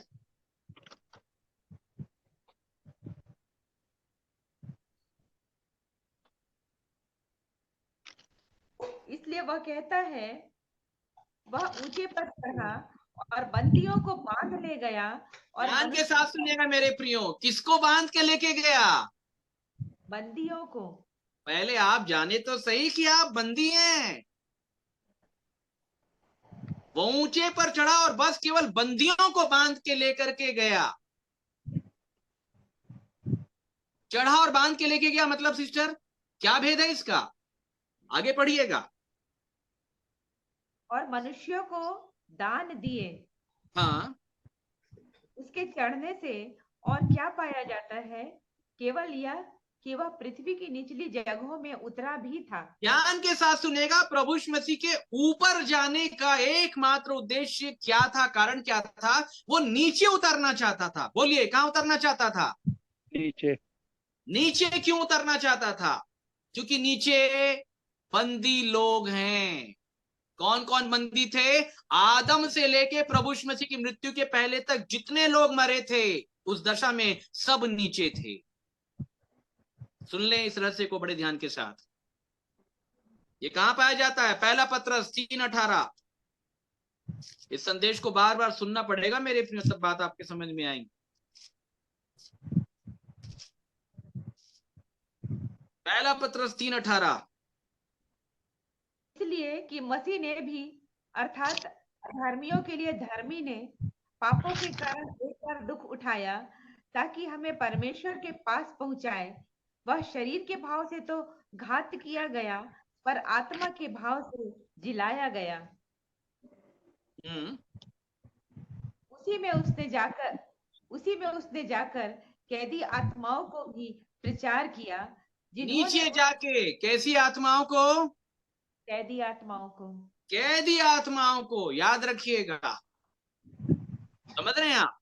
दो प्रकार की आत्माएं थी नीचे, याद रखिएगा। एक तो जो आज्ञा नहीं माने, उनको बता दिया आज्ञा नहीं मानने के कारण तुम आओ। और एक जिन्होंने आज्ञा मानी, जो पुराने नियम में लिखा है कि जब वो नीचे गया तो उससे पूछा गया कि तेरी छाती में ये घाव कैसे आए? तब उसने कहा ये मेरे प्रेमियों के घर में मुझे लगे। और जब वहां पे जाकर के उसने अपने हाथ और छिदे हुए घाव को जब दिखाया तो मूसा से लेकर के सारे लोगों ने दंडवत किया। यही वो मसीह जो आने वाला था। बिना मेरे द्वारा कोई पिता के पास नहीं पहुंच सकता। आदम से लेके मूसा तक सबको बांध के बोला चलो मैं आ गया हूं तुम्हें लेके जाने। वो उन्हीं बंदियों को लेकर के जाएगा, उन्हीं विश्वासियों को लेकर जाएगा जो गाड़े जाने की समानता में आते हैं। इसलिए उसके चढ़ने से क्या पाया जाता है कि केवल यह कि वो पृथ्वी की निचली सतह पे उतरा था। क्यों? बंदियों को बांध के लेके जाने के लिए। कहां लेके जाता है बंदियों को बांध के? ऊपर। बोलिए, कहां लेके जाता है? ऊपर। ऊपर लेके जाता है। पौलुस को भी बांध के ऊपर लेके गया। तब वो बोलता है कि मैं एक मनुष्य को जानता हूं, ना जाने दे रहित, ना जाने दे रहित। तीसरे स्वर्ग तक उठा लिया गया। वो ये बोलता है। और जब वो ऊपर पहुंच जाता है, सुनिएगा ध्यान के साथ, गलातियों 1:1 से पढ़ें।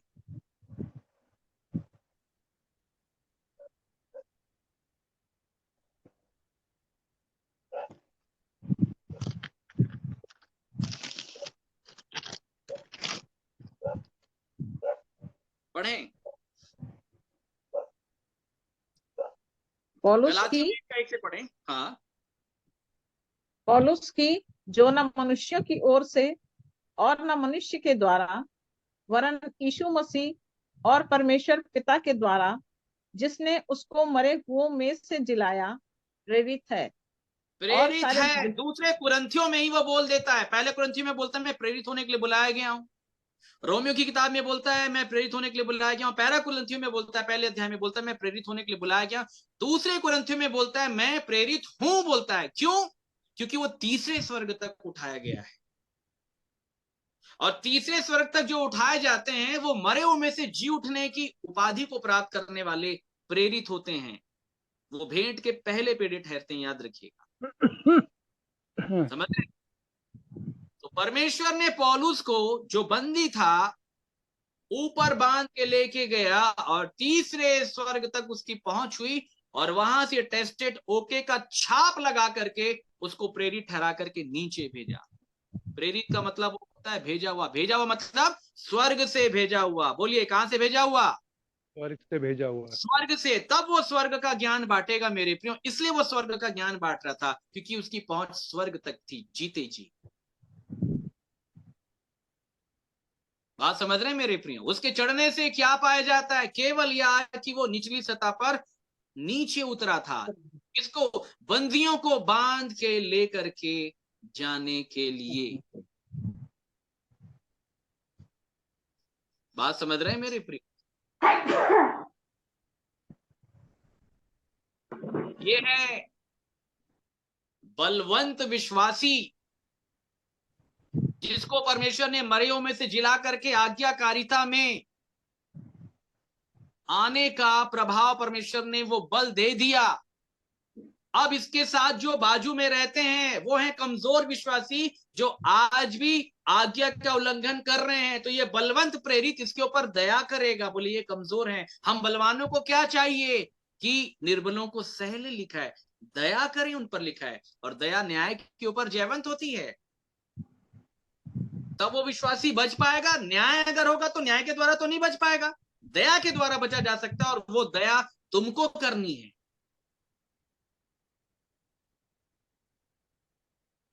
बात समझ में आ रही है मेरे प्रियो? बहुत बड़ा विषय है मेरे प्रियो अपने आप में प्रेरित हो जाना, परमेश्वर की ओर से ठहराया जाना। याद रखिएगा। समझ रहे हैं आप? वो जो दूर थे, अन्य जाति थे, जो पास थे, वो कौन है? जिन्होंने समझ से उत्तर दिया, परंतु वो उनको भी मेल मिलाप की आवश्यकता थी। वो दयावान नहीं बन पाए। व्यवस्थापक थे, लिखा है व्यवस्था की बातों को बोलते तो थे लेकिन जिन बातों को दृढ़ता से बोलते उसको समझते भी नहीं। वो ये नहीं जान पाए कि पड़ोसी कौन है। अरे तेरा पड़ोसी कौन है? ये निर्बल लोग हैं। तू दया कर। अगर इस बात को जानता समझता है ना तो दया करना सीख। जब तू ये करेगा तब तू जीवित रहेगा। अभी तो तू मरा हुआ है।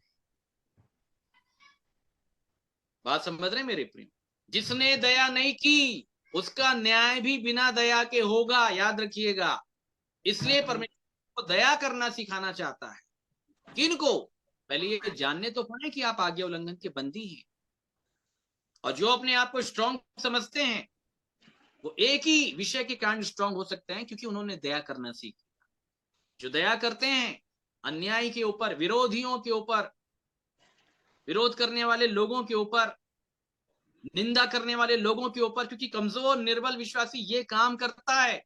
बाइबल बताती है कि मसीह ने अपने आप को प्रसन्न नहीं किया परंतु पड़ोसी को प्रसन्न किया। तो वहां पे लिखा है पड़ोसी कौन है? परमेश्वर का निंदक। इसलिए लिखा है तेरे निंदकों की निंदा मेरे ऊपर आ गई और इस कंडीशन में मुझे तेरे निंदकों के ऊपर दया करनी थी। इसलिए मैंने उनसे कुछ नहीं कहा क्योंकि मैं दया करने के लिए था। तुम जाकर इसका अर्थ सीख लो, मैं दया करने के लिए आया। बात समझ रहे हैं मेरे प्रियो? ये कहता है परमेश्वर का वचन। और इसलिए परमेश्वर हमको इस रीति के आधार पे बनाना चाहता है मेरे। इसलिए पौलुस कहता है मैं बंदी हूं। अब मैं बंदी हो गया तो अब मैं घुटने टेकना मैं आरंभ करता हूं। क्यों टेकता हूं? क्योंकि बाइबल में लिखा है जो पृथ्वी के नीचे हैं वो यीशु के नाम पर क्या टेकेंगे? वो घुटना टेकेंगे। जीव अंगीकार करेगी परमेश्वर पिता की महिमा के लिए। अच्छा, जो घुटने टेकेंगे वो क्यों टेकेंगे? भजन संहिता में लिखा है इसलिए घुटने टेकेंगे क्योंकि वो अपने प्राण बचा नहीं सकते, अपने दम से छूट नहीं सकते। उनको आवश्यकता है उनके परमेश्वर की, इस कारण वो घुटने टेकेंगे। लिखा है। बात आ रही समझ में मेरे प्रिय? और जब इस आधार पे एक प्रेरित अगर खड़ा हो जाता है, एक ही प्रेरित, वो पूरी कलीसिया का उद्धारकर्ता बन जाता है। पूरी कलीसिया का। उसे एक प्रेरित के द्वारा परमेश्वर अपने पूरे ज्ञान को फैलाता है मेरे प्रिय। क्योंकि ये मैं क्यों कह रहा हूं, मेरे साथ निकालें रोमियो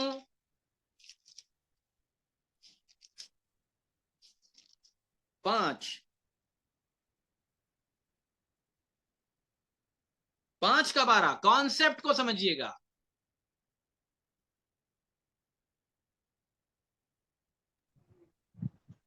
इसलिए जैसा एक मनुष्य के द्वारा पाप जगत में आया और हाँ। पाप के द्वारा मृत्यु आई, और इस रीति से मृत्यु सब मनुष्यों में फैल गई, क्योंकि सबने पाप किया।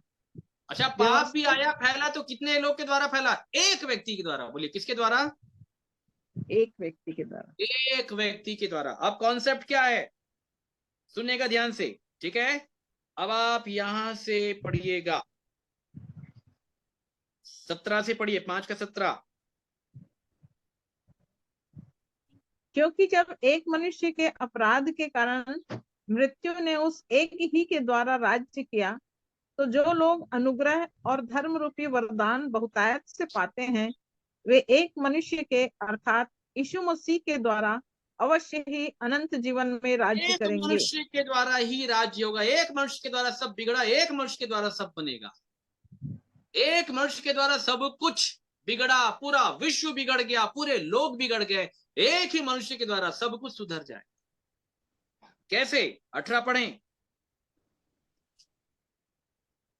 इसलिए जैसा एक अपराध सब मनुष्यों के लिए दंड की आज्ञा का कारण हुआ, वैसा ही एक धर्म का काम भी सब मनुष्यों के लिए जीवन के निमित्त धर्मी ठहराए जाने का कारण हुआ। और क्योंकि जैसा एक मनुष्य के आज्ञा ना मानने से बहुत लोग पापी ठहरे, वैसे ही एक मनुष्य की आज्ञा नहीं मानने से, आगे वैसे ही एक मनुष्य के आज्ञा मानने से बहुत लोग धर्मी ठहरेंगे। आई बात समझ में? इसलिए लिखा है, भेंट का पहला पेड़ा अगर पवित्र है, वो एक मनुष्य प्रेरित लीडर अगर पवित्र है, आज्ञा को मानता है, तो पूरी कलीसिया आज्ञाकारिता में आ जाएगी। कॉन्सेप्ट ये है। और अगर भेंट का पहला पेड़ा ही अगर आज्ञा को नहीं मान पा रहा है, तो कलीसिया के पास आज्ञाकारिता का जीवन कभी नहीं आएगा। बात समझ रहे मेरे प्रियो? एक मनुष्य के आज्ञा मानने से बहुतेरे लोग क्या ठहरेंगे? धर्मी ठहरेंगे। धर्मी ठहरेंगे। इसलिए प्रभु यीशु मसीह के विषय में लिखा है कि मेरा धर्मी दास अपने ज्ञान के द्वारा बहुतेरे लोगों को धर्मी बना देगा। अब यहाँ पे प्रभु यीशु मसीह के समान प्रेरित बनने की आवश्यकता है सभी को, क्योंकि उन प्रेरित के अंडर में जितनी कलीसिया है, जितने लोग हैं, वो आज्ञाकारिता में तभी आएंगे जब प्रेरित आज्ञाकारिता में आएगा। जब प्रेरित आज्ञा को मानना सीखेगा, तो उस एक व्यक्ति के द्वारा बहुतेरे लोग धर्मी ठहरेंगे। लेकिन ऐसा प्रेरित कहाँ है आज? प्रेरित चाहिए आज, और वो प्रेरित नहीं होने के कारण कलीसिया में आज्ञाकारिता का अभाव है। मेरे प्रियो, आज कलीसिया कैसी है? वो गा रही है, बजा रही है, नाच रही है, घूम रही है, संडे चर्च में जाती है, प्रेयर कन्वेंशन मीटिंग में जाती है, कॉटेज प्रेयर मीटिंग में जाती है, इंडोर आउटडोर सभाएं चल रही है, बड़ी बड़ी, सब कुछ कर रहे हैं, वचन पढ़ रहे हैं, प्रार्थना कर रहे हैं, उपवास कर रहे हैं, दान दे रहे हैं, सिवाय एक काम के, आज्ञा को मानना छोड़ के। यही एक मूल काम नहीं कर रहे हैं जो बाइबल में लिखा है, बाकी सारे काम कर रहे हैं। और उन सारे कामों के बदौलत वो अपने आप को धर्मी समझने का प्रयास कर रहे हैं, जबकि बाइबल ऐसा नहीं बताती। व्यवस्था के सुनने वाले धर्मी नहीं, उसमें चलने वाले धर्मी ठहराए जाएंगे। रोमियो 2:13 ये कहता है मेरे प्रियो। सिवाय एक काम के हम सारा काम कर रहे हैं मेरे प्रियो। क्यों कलीसिया आज्ञाकारिता में नहीं आ पा? शीर्ष नेतृत्व प्रेरित के ऊपर, जिसको आप प्रेरित समझते हैं, क्या वास्तव में वहां प्रेरित है? क्या वास्तव में परमेश्वर का नियुक्त किया हुआ प्रेरित है? पतरस जैसा, पौलुस जैसा क्या प्रेरित है? क्योंकि अगर प्रेरित है तो यही ज्ञान बांटा जाएगा मेरे प्रियो, याद रखिएगा, क्योंकि प्रेरितों के पास यही ज्ञान होता है।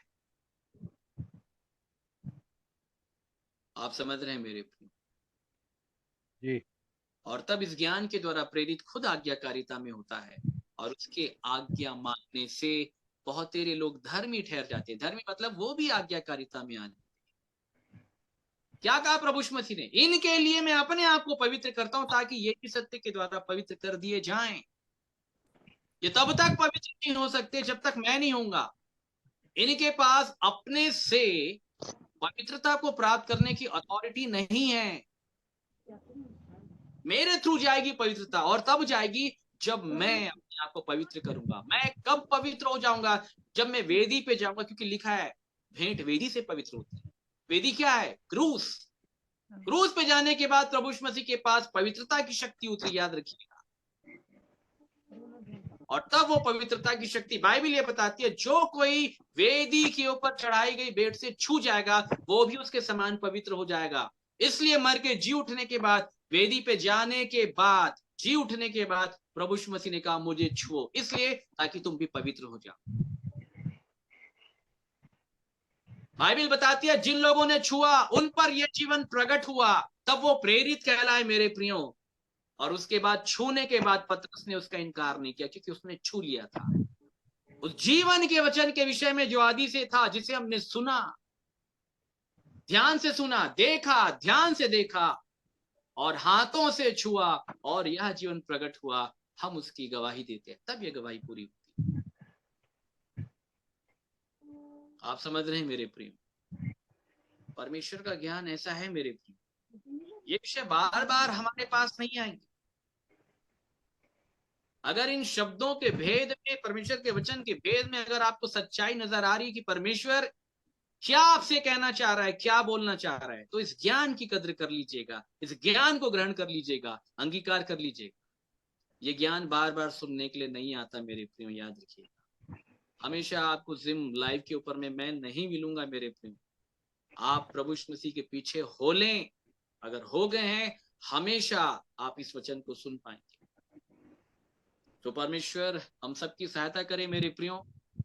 अगर आप में से कोई कुछ कहना चाहता है तो अपने अपने विषयों को रख सकता है, अपने अनुभवों को बांट सकता है।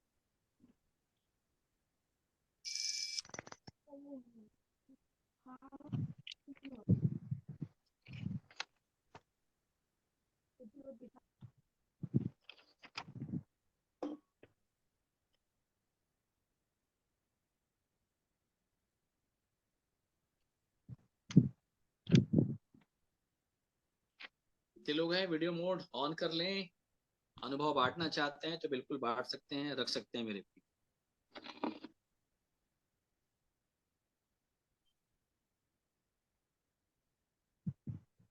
ये है परमेश्वर से दूर रहने वाले लोग और निकट रहने वाले लोगों का भेद। जिनके पास समझ नहीं है वो दूर है, जिनके पास समझ है अर्थात जो व्यवस्था की शिक्षा को मानते हैं, इन बातों के ऊपर जोर देते हैं कि प्रेम करना है, आज्ञाओं को मानना है, वो निकट हैं, क्योंकि उन्होंने समझ से उत्तर दिया है। परंतु उन्हें भी मेल मिलाप की आवश्यकता है, क्योंकि वो दयावंत नहीं बन पा रहे। इसलिए बाइबल में लिखा, जैसा तुम्हारा स्वर्गीय पिता दयावंत है तुम भी दयावंत बनो।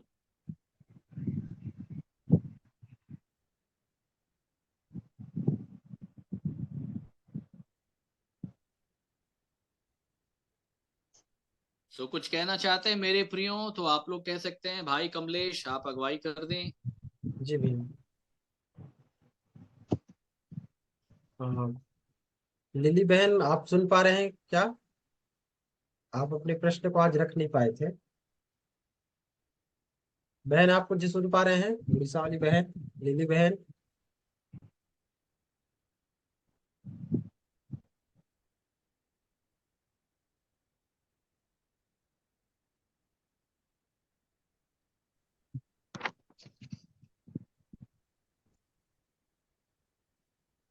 विनी सिस्टर आप कुछ बोलना चाहते हैं? जी भैया, प्रेज द लॉर्ड भैया, सभी को जय मसीह की। और ये बोलना चाह रहे, जैसे भैया ने अभी बताया कि जो लोग आज्ञाकारिता को मानते हैं और मानना चाहते हैं और उसमें इस बात को जो जोर दे रहे हैं वो प्रभु के निकट है, बोल के बता रहे हैं। तो हम कोशिश करते हैं मानने की और निर्णय भी लिए हैं कि हम करेंगे, और आशा रखते हैं प्रभु से कि प्रभु हमको वहां तक जाने में मदद करें। तो अब हम क्या जाने कि हम कहाँ, कैसे समझेंगे कि हम कहाँ तक हैं। ये बार बार क्वेश्चन आता है मन में कि प्रभु हम कहाँ तक पहुंचे हैं, कैसे जानेंगे कि हम वहां तक पहुंच पा रहे हैं कि नहीं पा रहे हैं। अभी भैया जो बताए बहुत अच्छा लगा वचन।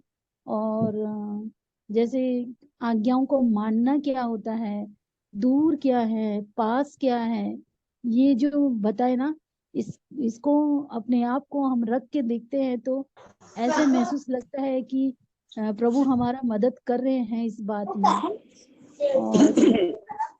और मैं ईश्वर का धन्यवाद करती हूँ इस बात के लिए कि हमको ये मैसेज आज सुनने को मिल रहा है। ये मेरा सौभाग्य है कि मैं सुन रही हूँ, और मैं प्रभु से ही विनती करती हूँ कि मुझे इस प्रेरित जैसे आशीष ब्रदर के साथ हमको जोड़ के अब तक रखें, आगे भी हमको प्रभु उनके साथ लेके चले आगे। बस मैं इतना ही कहना चाहूंगी प्रभु से। बस जानना है कि हम क्या वो ठीक वे पे जा रहे हैं कि नहीं। बस हम तो इतना तो कोई कभी बताया ही नहीं था हमको, कभी सुने भी नहीं थे इतना, बट ब्रदर को सुनते सुनते सुनते आज यहाँ तक हम पहुंच पाए हैं। तो आशीष ब्रदर आप ही बता पाएंगे कि क्या हम में वो चीज है कि नहीं है।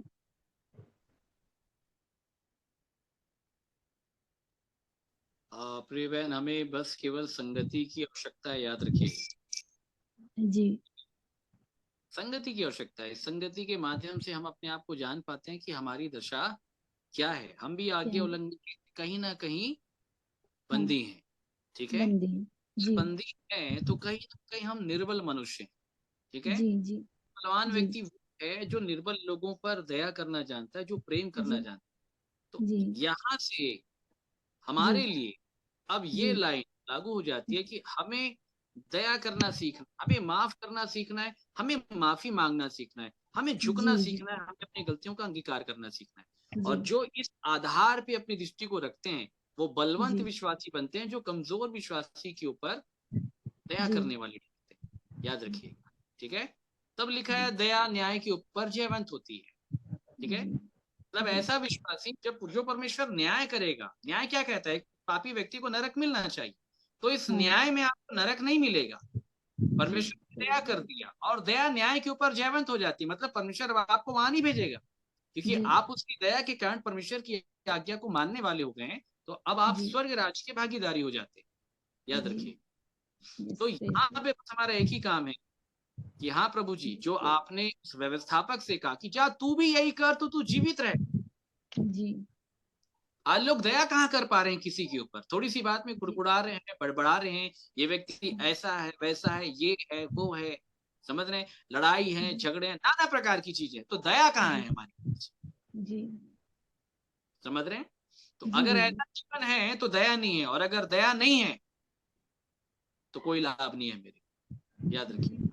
क्योंकि एक जो दया नहीं कर रहा है, ध्यान के साथ सुनिएगा, जो दया नहीं कर रहा है वो भी परमेश्वर के राज्य से कहीं ना कहीं पास है जरूर, लेकिन राज्य में आया नहीं। ये जानता तो है कि दया करना चाहिए, लेकिन मालूम नहीं, वो दया नहीं कर रहा है।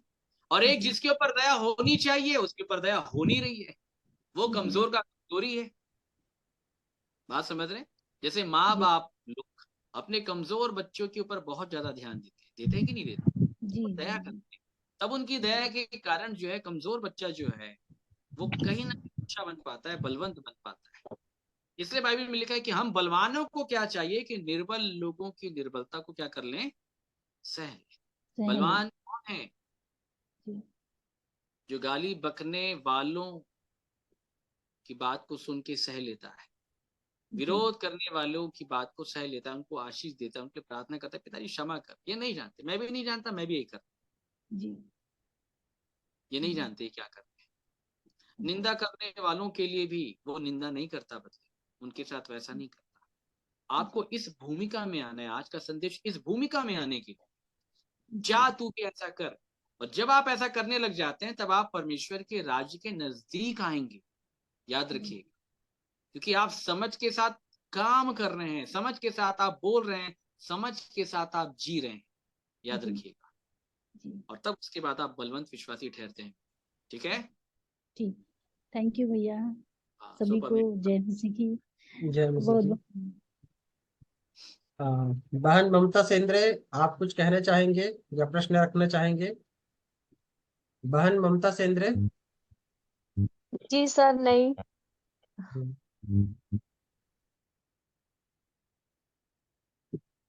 लालाराम भैया, जय मसीह की, आप कुछ कहना चाहेंगे?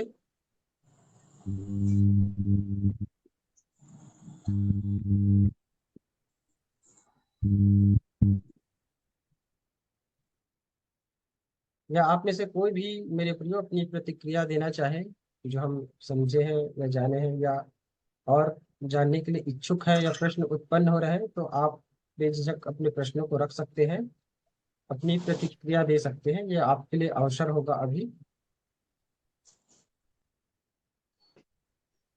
जय मसीह की भाई जी। जय मसीह की।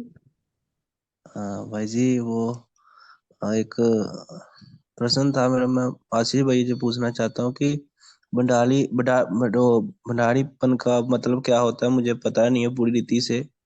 मत्ती 16 अध्याय में लिखा हुआ, मुझे इतना पता नहीं है, तो मैं सुनना चाहता था भंडारीपन का क्या मतलब होता है।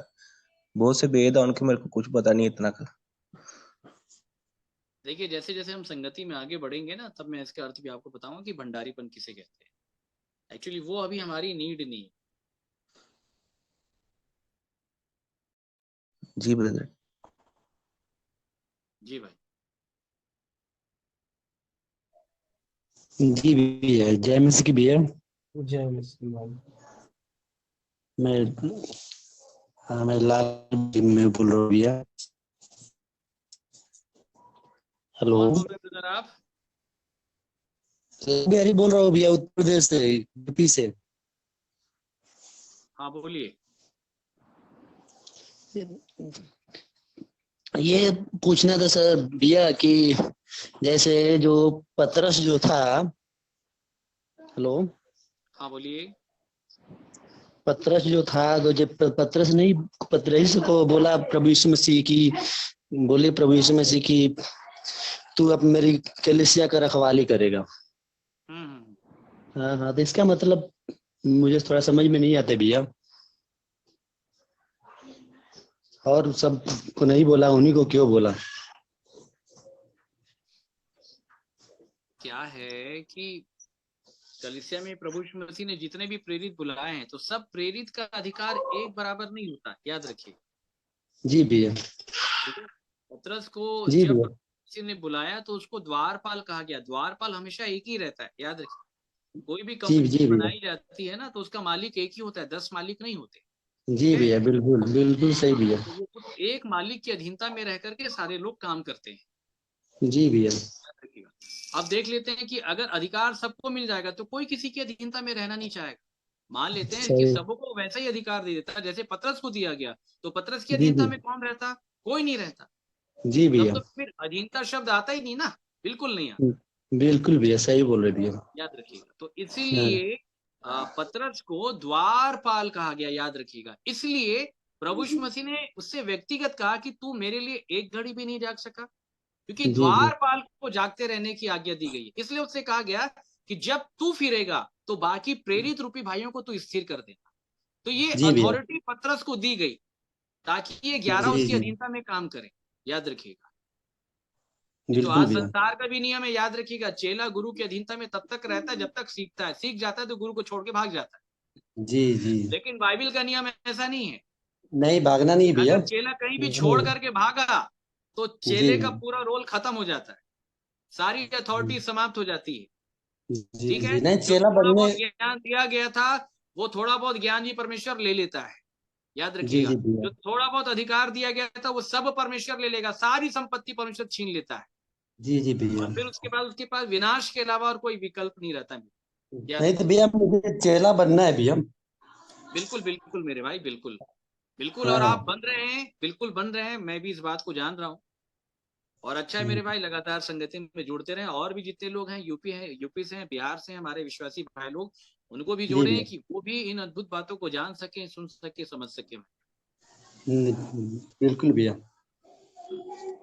अच्छा है लाल बिहारी भाई, परमेश्वर आपको बहुत आशीष दे। थैंक यू भैया। जय मसीह की भैया। जय मसीह की बहन, बोलिए। भैया मेरा क्वेश्चन है कि संडे चर्च में ही हाँ। चर्च जाना जरूरी है या घर में भी प्रेयर कर सकते हैं? क्योंकि हमारा पास्टर बोलते हैं कि जो लोग घर में कितना भी प्रार्थना करो वो प्रभु के लोग नहीं है जब तक वो लोग चर्च नहीं आते। अच्छा, ठीक ठीक। देखिए, सबसे पहला विषय जो है, गैदरिंग बिल्कुल होनी चाहिए, लेकिन पहले मैंने जो स्ट्रक्चर बताया है कि कलीसिया किसे बोलते हैं, पास्टर या सेवक किसे बोलते हैं, ये भी हमको समझना है। ठीक है। अच्छा, रही बात चर्च की, कलीसिया की, तो बाइबल में ये कहा गया है कि आप परमेश्वर के मंदिर हैं। ठीक है। जो परमेश्वर के चुने हुए लोग होते हैं, केवल बुलाए हुए लोग नहीं, जो चुने हुए लोग होते हैं और जो चुने हुए लोगों का समूह होता है, उसको चर्च कहते हैं। क्यों? क्योंकि परमेश्वर का आत्मा उनमें बसता है। जी याद रखिएगा, चर्च सबसे पहली बात बिल्डिंग का नाम है ही नहीं, भाई साहब ने गलत बोल दिया है। चर्च बिल्डिंग को नहीं कहा गया। प्रेरितों के काम 17 के 24 के अनुसार कि जिस परमेश्वर ने स्वर्ग पृथ्वी की सब वस्तुओं को बनाया, वो स्वर्ग पृथ्वी का स्वामी होकर हाथ के बनाए हुए मंदिरों में नहीं रहता है। याद रखिएगा। जी भैया। ठीक है। तो चर्च को बिल्डिंग कहा ही नहीं गया है। समझ रहे हैं आप? जी भैया। हाँ, चर्च को बिल्डिंग नहीं कहा गया। ठीक है। तो अगर आराधना करनी है तो पहले अपना जीवन परमेश्वर को सौंपना है। अच्छा, उस समय भी तो लोग जा रहे थे, प्रभु यीशु मसीह के समय सारे लोग आराधनालय में इकट्ठे होते थे, लेकिन प्रभु यीशु मसीह ने किसी सेवक को सही नहीं ठहराया। सब चर्च जाते थे, आराधनालय में सरदार होता था आराधनालय का, सारे लोग जाते थे वहां पे। समझ रहे? तो आप सारा काम कर लें, लिखा है कि तुम बाइबल पढ़ते हो, तुम पवित्र शास्त्र में ढूंढते हो, फिर भी तुम जीवन पाने के लिए मेरे पास आना नहीं चाहते। तो आपके पास प्रभु यीशु मसीह के साथ रहने की निकटता का जीवन होना चाहिए, तब सारी चीजें लाभ की है। और अगर ये अगर आप नहीं कर रहे हैं, तो आप जाओ, इकट्ठे हो, आप कुछ भी कर लो, उससे आपको कोई लाभ नहीं होगा। आप चर्च जा रहे हैं और आज्ञा को नहीं मान रहे हैं, तो क्या स्वर्ग जाएंगे आप? इसलिए महत्वपूर्ण बात यह है, आज्ञाओं को माना कर। किसको माना कर? और आज्ञा कैसे मानते हैं, ये हमको सीखना है। ठीक है बहन, समझ रहे हैं? जी भैया। हाँ, बाकी बहुत जल्द उड़ीसा आएंगे विभू के साथ, चिंता मत कीजिएगा। जी भैया। और रेप्चर का कंसेप्ट क्या है, उसके बारे में थोड़ा समझा दीजिए, क्योंकि हमारे चर्च में मतलब एक छोटा सा बच्चा है, उसने सपना देखा है कि सारे एंजल्स जितने भी हमारे चर्च में है, सारे घर को प्रोटेक्ट कर रहे हैं, और उसमें से 3 लोग रेप्चर हो रहे हैं, वही देखा। तो सब लोग बोलते हैं वो पास्टर और कोई है। तो मतलब इसके बारे में थोड़ा सा मतलब मुझे क्लियर कर दीजिए कि क्या मतलब मतलब 3 लोग ही रैप्चर में जा रहे हैं? 3 लोग बस, बाकी कोई नहीं जाएगा? तो पास्टर साहब ऊपर क्या लेकर के जाएंगे?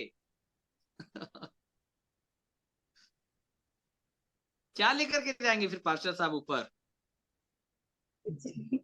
बाइबल में लिखा है कि अपना अपना पूला गट्ठे को बांध करके लेकर के जाना है। जिसका काम उस पर बना हुआ स्थिर मिलेगा, उसको मजदूरी मिलेगी।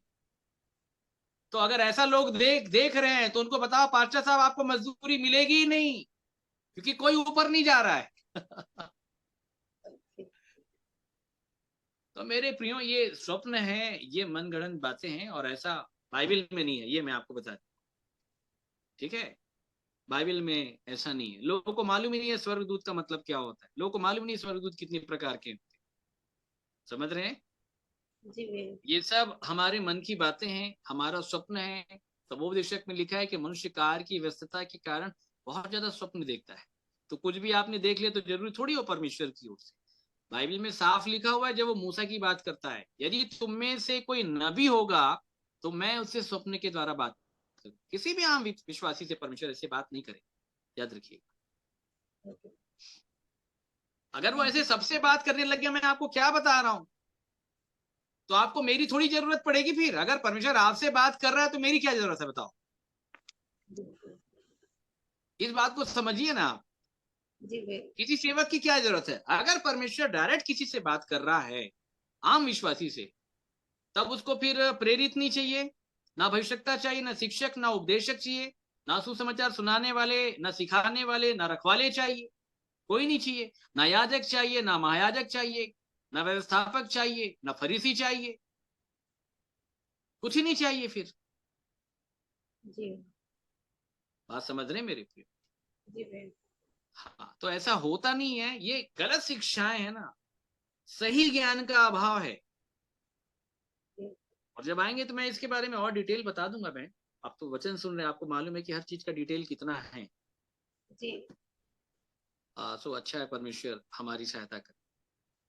जी थैंक यू भैया, और मुझे गाइड करे। जी मैं बहन जो जरूर।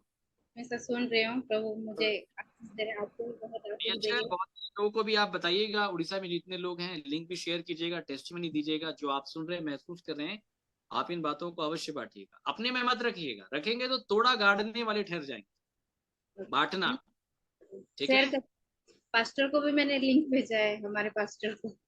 अच्छा ठीक ठीक ठीक। क्या नाम है? जीतू, जितेंद्र टी। अच्छा ठीक ठीक। हमारे यहाँ कलिसिया में भी एक जितेंद्र भैया है, वो भी उड़ीसा से हैं। कहीं वही तो आपके पासवान नहीं है? अमलेश भाई मिला देना उनको जित्तू भैया से। चलिए ठीक है बहन, परमेश्वर आपकी सहायता करे। बिल्कुल अवश्य मिलेंगे जित्तू भाई से। थैंक यू जी। यदि कोई और अपनी प्रतिक्रिया देना चाहे मेरे प्रियो तो अवसर है, या कोई प्रश्न रखना चाहे तो ये आपका समय होगा।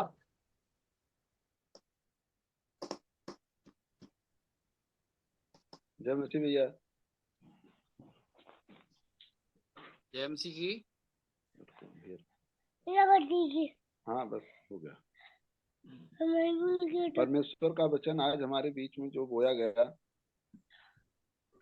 परमेश्वर को वीडियो ऑन बहुत कर लें भैया, वीडियो ऑन कर लें। रुको भैया, जाओ तुम जाओ, हटो तो। अरे यार बाबू बात करने को।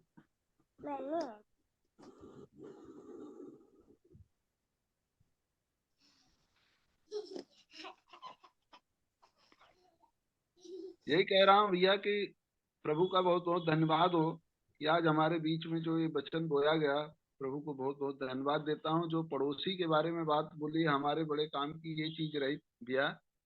या हमारे पड़ोसी, हम बड़े चिंता में रहते थे कि प्रभु पड़ोसियों को बोलता है बहुत प्यार करना, और हमारे पड़ोसी जितने हैं सब एक से एक धुरंधर लोग हैं कि मतलब बात करना छोड़ दिया। इस समय जब से हमने प्रभु का ज्ञान में जाने लगे तो बोले मसीह हो गया, ये हो गया, और बात करना मतलब हम इधर जा रहे हैं तो अलग से कतरा के चले जाते हैं भैया। हमारे साथ में बड़ी उत्साह होती थी कि उनसे हम प्रेम से बात करते हैं और वो हमसे बड़े अलगाव तरीके से होते थे। आज जो आपने कंफर्म किया बहुत हमारे लिए बड़े सौभाग्य की बात है कि जो कि हमने इससे कंफर्म हुआ। पड़ोसी के बारे में बड़ा चिंतित होता था कि हम अपने पड़ोसियों से कैसे प्रेम करें।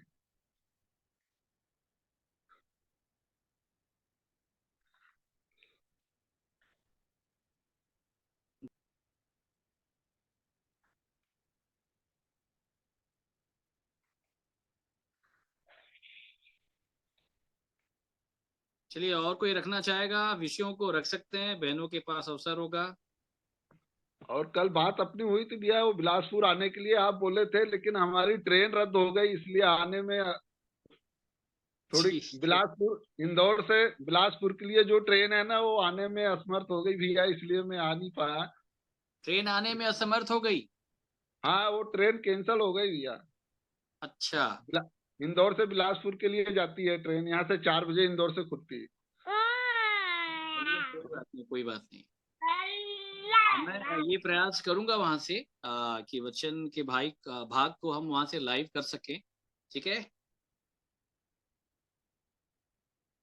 ये प्रयास हमारा रहेगा।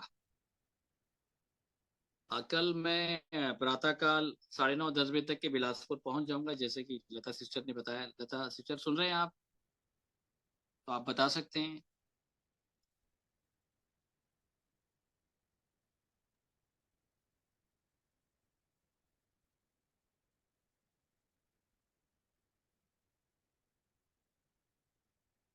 लता दीदी, अगर आप मेरी आवाज सुन पा रहे हैं तो कल के टाइम शेड्यूल को लेकर के कुछ बताना चाहें तो आप बता सकते हैं। जी भाई, कल तो आप लोग सुबह कितने बजे तक पहुंच जाएंगे बिलासपुर? अपन लोगों के यहाँ 10 बजे सब लोग आ जाएंगे। जिन लोगों को, कुछ लोगों को मैंने बुलाया है, तो हम आपके यहाँ पे 9, 9:15, 9:30 तक के हम पहुंच जाएंगे। जी जी, बिल्कुल बिल्कुल बिल्कुल आ जाइए आप लोग। और फिर शाम को 6:30 बजे अपन चर्च में पहुंच जाएंगे। 6:30 से जी शुरू जी है जी आराधना। तो जी जी जी। थोड़ी सी प्रेज एंड वर्शिप होगी, फिर हाँ उसके हाँ बाद पूरा समय आपका रहेगा। ठीक है। तो शाम के लिए तो शायद वचन पे कोई ऐसा टाइम का कोई दिक्कत नहीं रहेगा, क्योंकि नहीं नहीं नहीं, कोई दिक्कत नहीं रहेगा कोई, क्योंकि उसके हाँ बाद कोई प्रोग्राम नहीं है। जी हाँ हाँ, बिल्कुल। चलिए ठीक है, केवल संडे हम लोग को देख करके चलना है। जी हाँ, संडे देख के चलना है। हाँ हाँ वो भी ठीक। आप पादरी साहब से पहले पूछ लेंगे, सब पादरियों से कि कितना समय मुझे बोलना है, वो बता देंगे फिर आपको, है ना। ठीक है ठीक है, ठीक ठीक ठीक। ओके ठीक। आपकी कोशिश रहेगी आशीष भाई कि हमको लाइव बिल्कुल। दिखाने के लिए। लाइव मैं जब जाऊंगा वहां पे, जाने के बाद मैं देखूंगा वहां की व्यवस्था क्या है। और मेरे साथ भाई अनमोल रहेगा, जो पूरा सोशल मीडिया का डिपार्टमेंट हम लोग का देखता है। तो प्रयास यही रहेगा कि हमारी फेसबुक आईडी से वो वहां से लाइव करेगा। ठीक है। अब चर्च के अंदर है, देखिएगा कि एक्चुअली कंप्यूटर से तो लाइव होगा नहीं वहां पे। ठीक है। तो हम मोबाइल जी लगा देंगे वहां पे और देख लेते हैं कि ऑडियो की क्वालिटी उस समय क्या रहेगी। जैसी क्वालिटी रहेगी वो आप लोग को मिल जाएगी, बट प्रयास रहेगा कि आपको सही ऑडियो की क्वालिटी मिल जाए।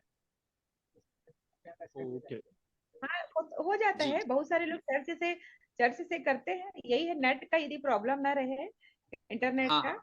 तो बाकी ऑडियो रहता है सही वहां आता है से। ना, सिस्टम लगा हुआ है अच्छा। हाँ, आ जाता है ऑडियो से। ठीक ठीक ठीक ठीक। तो बिल्कुल। आ जाएगा, आप लोग चिंता मत कीजिएगा, शाम को हम लोग लाइव करेंगे वहां से। जी जी, जरूर हाँ। जरूर। ठीक है। और कोई कुछ कहना चाहता है तो बोल सकते हैं। अनुभव अगर बांटना चाहते हैं तो बांट सकते हैं वचन को लेकर के।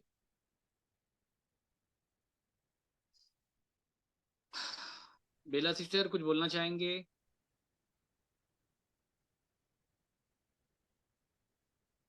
वीडियो ऑन करके बोल सकते हैं बेला सिस्टर, अगर कुछ बोलना चाहते हैं वीडियो ऑन कर लें। और इसका अपने लिंक कब तक भेजा जाएगा? वो संध्या काल को ही होगा, जब वचन का भाग चालू होगा 7 साढ़े 7 बजे से। जी फेसबुक के ऊपर इसकी जानकारी आपको मिल जाएगी। जी बोले। हाँ भैया, आज बहुत अच्छी चीज, दोनों चीजों में बहुत अच्छी बात सीखने को मिली मेरे को। और एक ये बहुत अच्छी चीज मैं जानी आज, जो खेत के विषय में, कि एक तरफ जो खेत जोतने के लिए प्रभु यीशु मसीह एक तरफ है, और दूसरी तरफ हल का जो है वो प्रेरित होना बहुत जरूरी है। जी और जब तक प्रेरित नहीं होगा तो कलीसिया जोतने वाला पूरा नहीं होगा। ये चीज बहुत अच्छी समझ में आई मुझको। हालांकि मैं जानती हूँ कि जिस कलीसिया में मैं जाती हूँ, वो बहुत डिवोटेड और समर्पित प्रभु के दास लोग हैं। परंतु कुछ कुछ चीजें जो मैं अभी यहाँ वचन से सुन रही हूँ, उस चीज को मैं वहाँ अधूरा पाती हूँ। और प्रेरित यदि वो शिक्षा नहीं दे पाए तो कलीसिया पूरी जीवित नहीं रहेगी, प्रभु की जी आज्ञा मानने वाला। वो जी वाली चीज को मैं देखी कि ये कमी हमारे कलीसिया के अंदर देखी हूँ मैं इस चीज को, कि एक विश्वासी को कैसे प्रेरित जो परमेश्वर के योजना में लाके उसको कैसे आज्ञाकारिता में लाना है।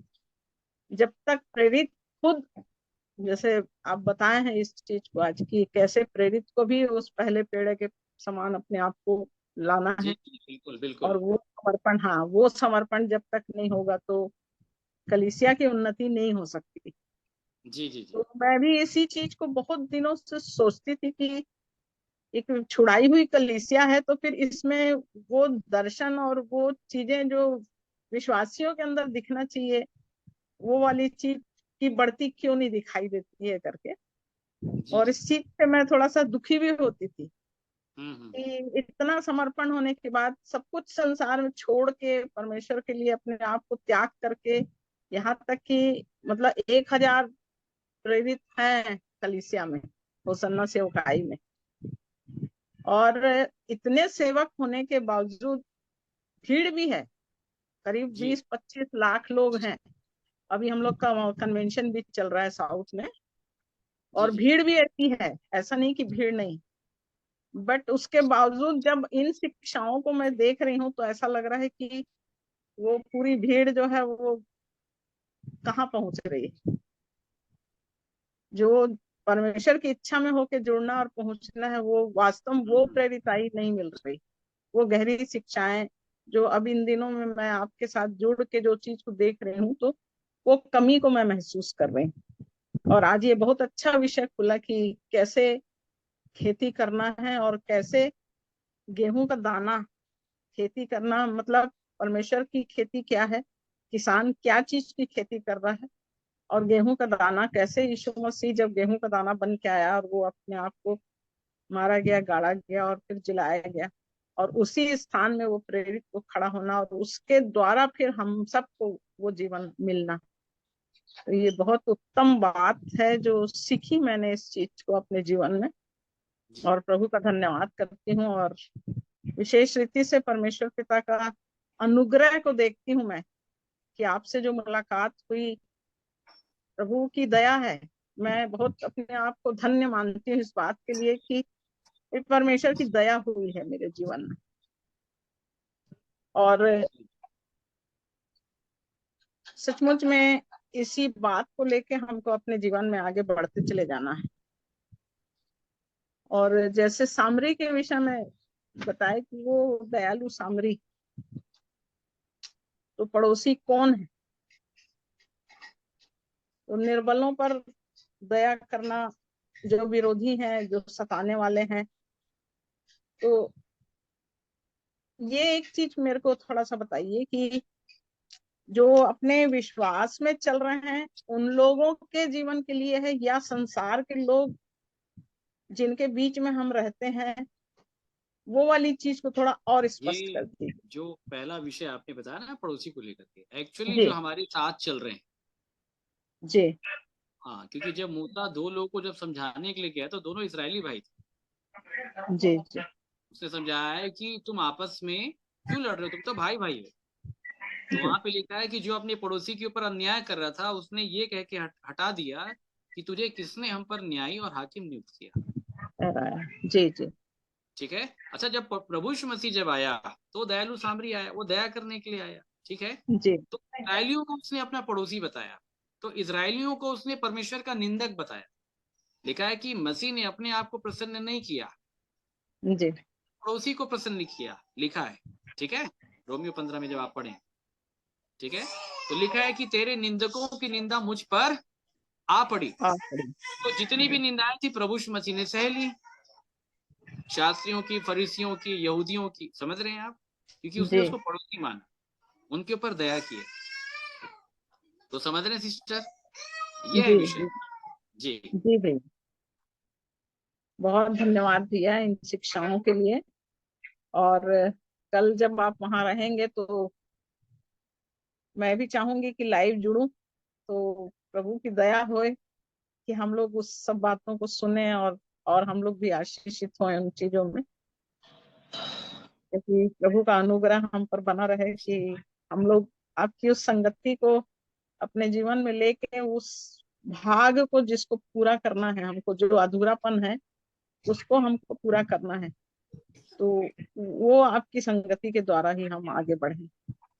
तो मैं चाहूंगी कि वो लिंक हमको मिले तो हम जुड़े जरूर से, ताकि ये खालीपन ना हो। क्योंकि जब रोज प्रतिदिन ये एक बड़ी आशा के साथ में मैं भागते हुए आती हूँ हॉस्पिटल से दौड़ते हुए कि बस अब मेरे को जाना है और जल्दी से मेरे को मीटिंग अटेंड करना है करके, तो वो एक लालसा रहती है, तो वो खालीपन नहीं होना चाहिए।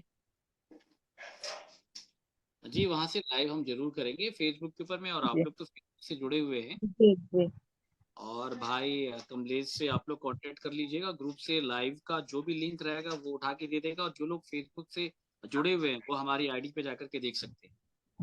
जी जी और किसी कारणवश अगर किसी को लिंक नहीं मिल पाता है तो भाई कमलेश से आप कांटेक्ट कर लीजिएगा, भाई कमलेश लिंक आपको करा देंगे। जी जी कमलेश भाई, जी भैया, ठीक है भाई, आगे आप अगुवाई कर सकते हैं। थैंक यू भाई, थैंक यू। हाँ, ओके, जय मसीह। सो जय मसीह। और कोई कुछ कहना चाहते हैं, कोई और प्रतिक्रिया देना चाहते हैं? तो समय भी हो चला है मेरे प्रियो।